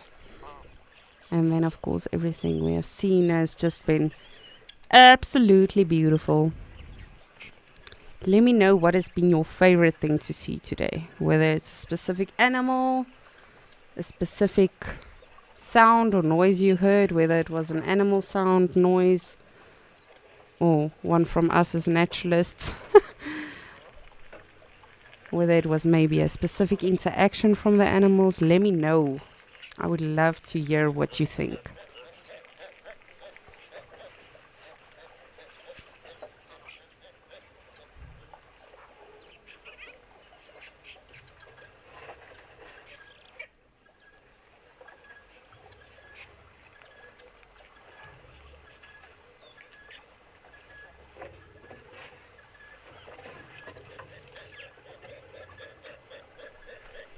Bronwyn, thank you for getting in touch with us. It's always so awesome hearing from all of you. What have I loved seeing on Escape to Nature today?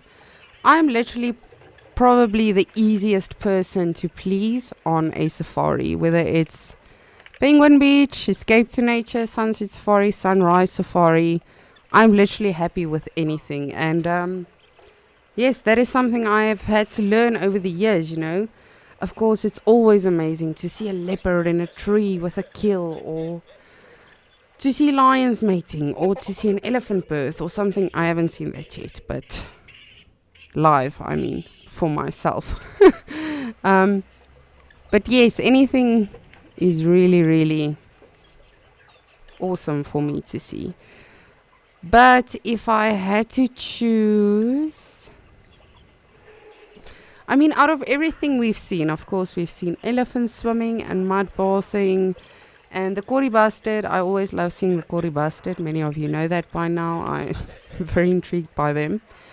But I was utterly fascinated with those two young elephant bulls we had at Djuma that were very particular with the grass they wanted, and, you know, used their trunks to get exactly what they want. That for me was, and again, it wasn't my first time ever observing that. It's just always so incredible to see elephants. So I think if you ask me what my favorite is, and there was elephants in that day, it will probably always be the answer. But I'm happy with anything, and I hope you guys, goodness, Lisa, you guys are too, because again, that is my golden rule with safari. Whether you are virtually on the safari, whether you are physically on the safari, expect nothing, appreciate everything, and Mother Nature might just bless or spoil or treat you. And that is something I've learned over and over and over and over as a naturalist. You know, often we tend to say, I want to see this today, or, you know, I've often had guests that, you know, they want to see the big five. Then you show them the big five. Okay, now they want to see the big five's babies. Fair enough. Now they want to see the big five mating. You know, if you just appreciate everything, then you will see some amazing things.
You can hear some baboons getting disciplined there in the background.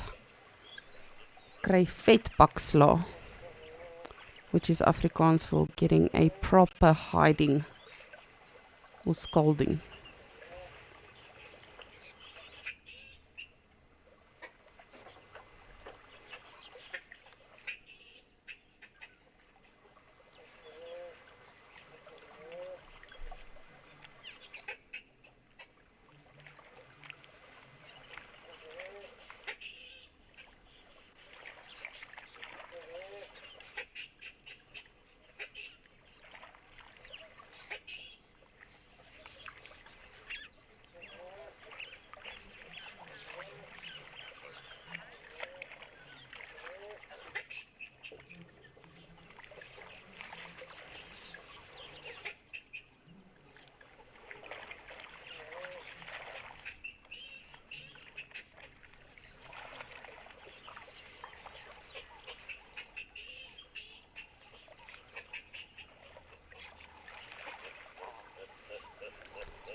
Nancy, yes, indeed. It has been the perfect day. And yes, the lions and vervet monkeys at Amakhala were very, very fascinating. It's always a good day when you see lions. But again, even when you don't see them, it's just to be able to observe all of these animals and listen to all of their noises and everything. Without them knowing we are here, how lucky are we? I like this gory bastard. He's so weird. Look at his weird haircut.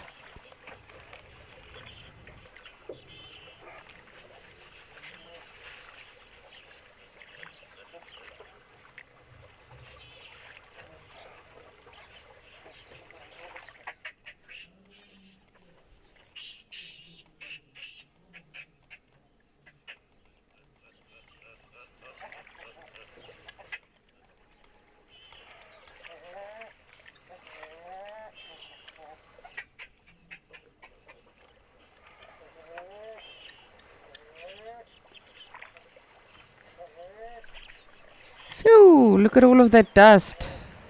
Goodness. I'm very glad I'm not standing in that dust, or in its way, at least.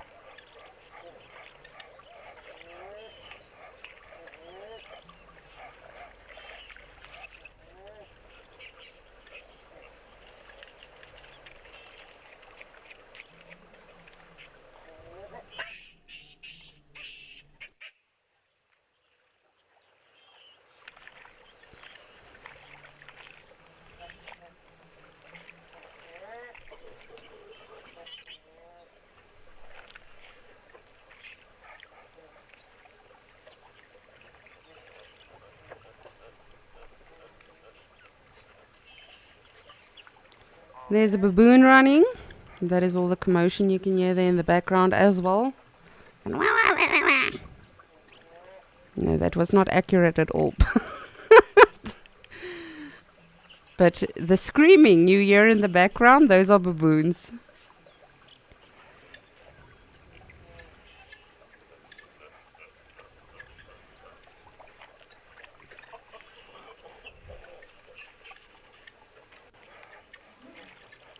Oh, that giraffe is just absolutely enjoying its lunch.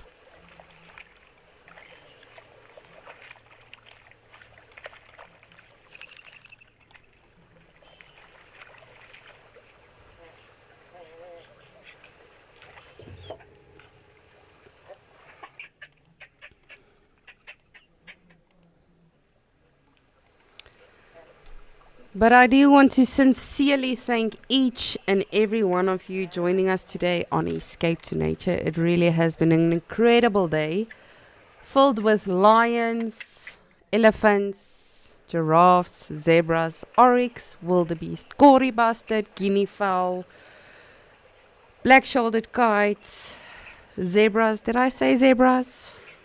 Can't remember. But the point is, we have seen a lot of amazing animals today. It's been a spectacular day on Escape to Nature. I am happy. I sincerely hope you are happy.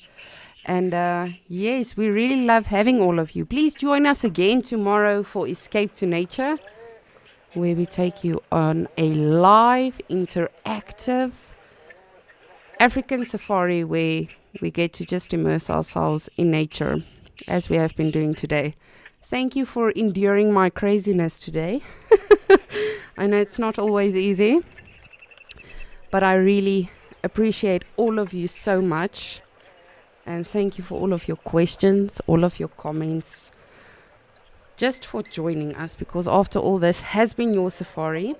And you will also be going on to Penguin Beach next. And remember, that is also your safari. So please do send them your questions and comments and anything you may have. And of course, on Sunset Safari as well. We would love to hear from all of you and have all of you join us. It really has been a spectacular day. Thank you so much from myself, from Andrew at Amakala, and of course Lauren at Madikwe. It has been such an awesome day, and it's been an awesome journey on Escape to Nature. Thank you to all of you, and I hope you have a beautiful day or night wherever you are. And please, please stay tuned for Penguin Beach. Bye-bye!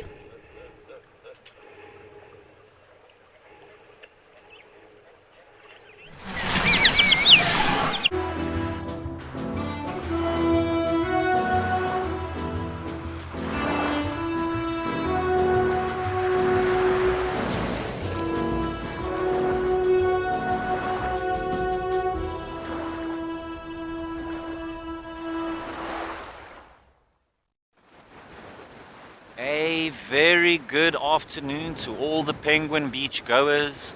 Welcome again to Betty's Bay. It is a cloudy and a drizzly and a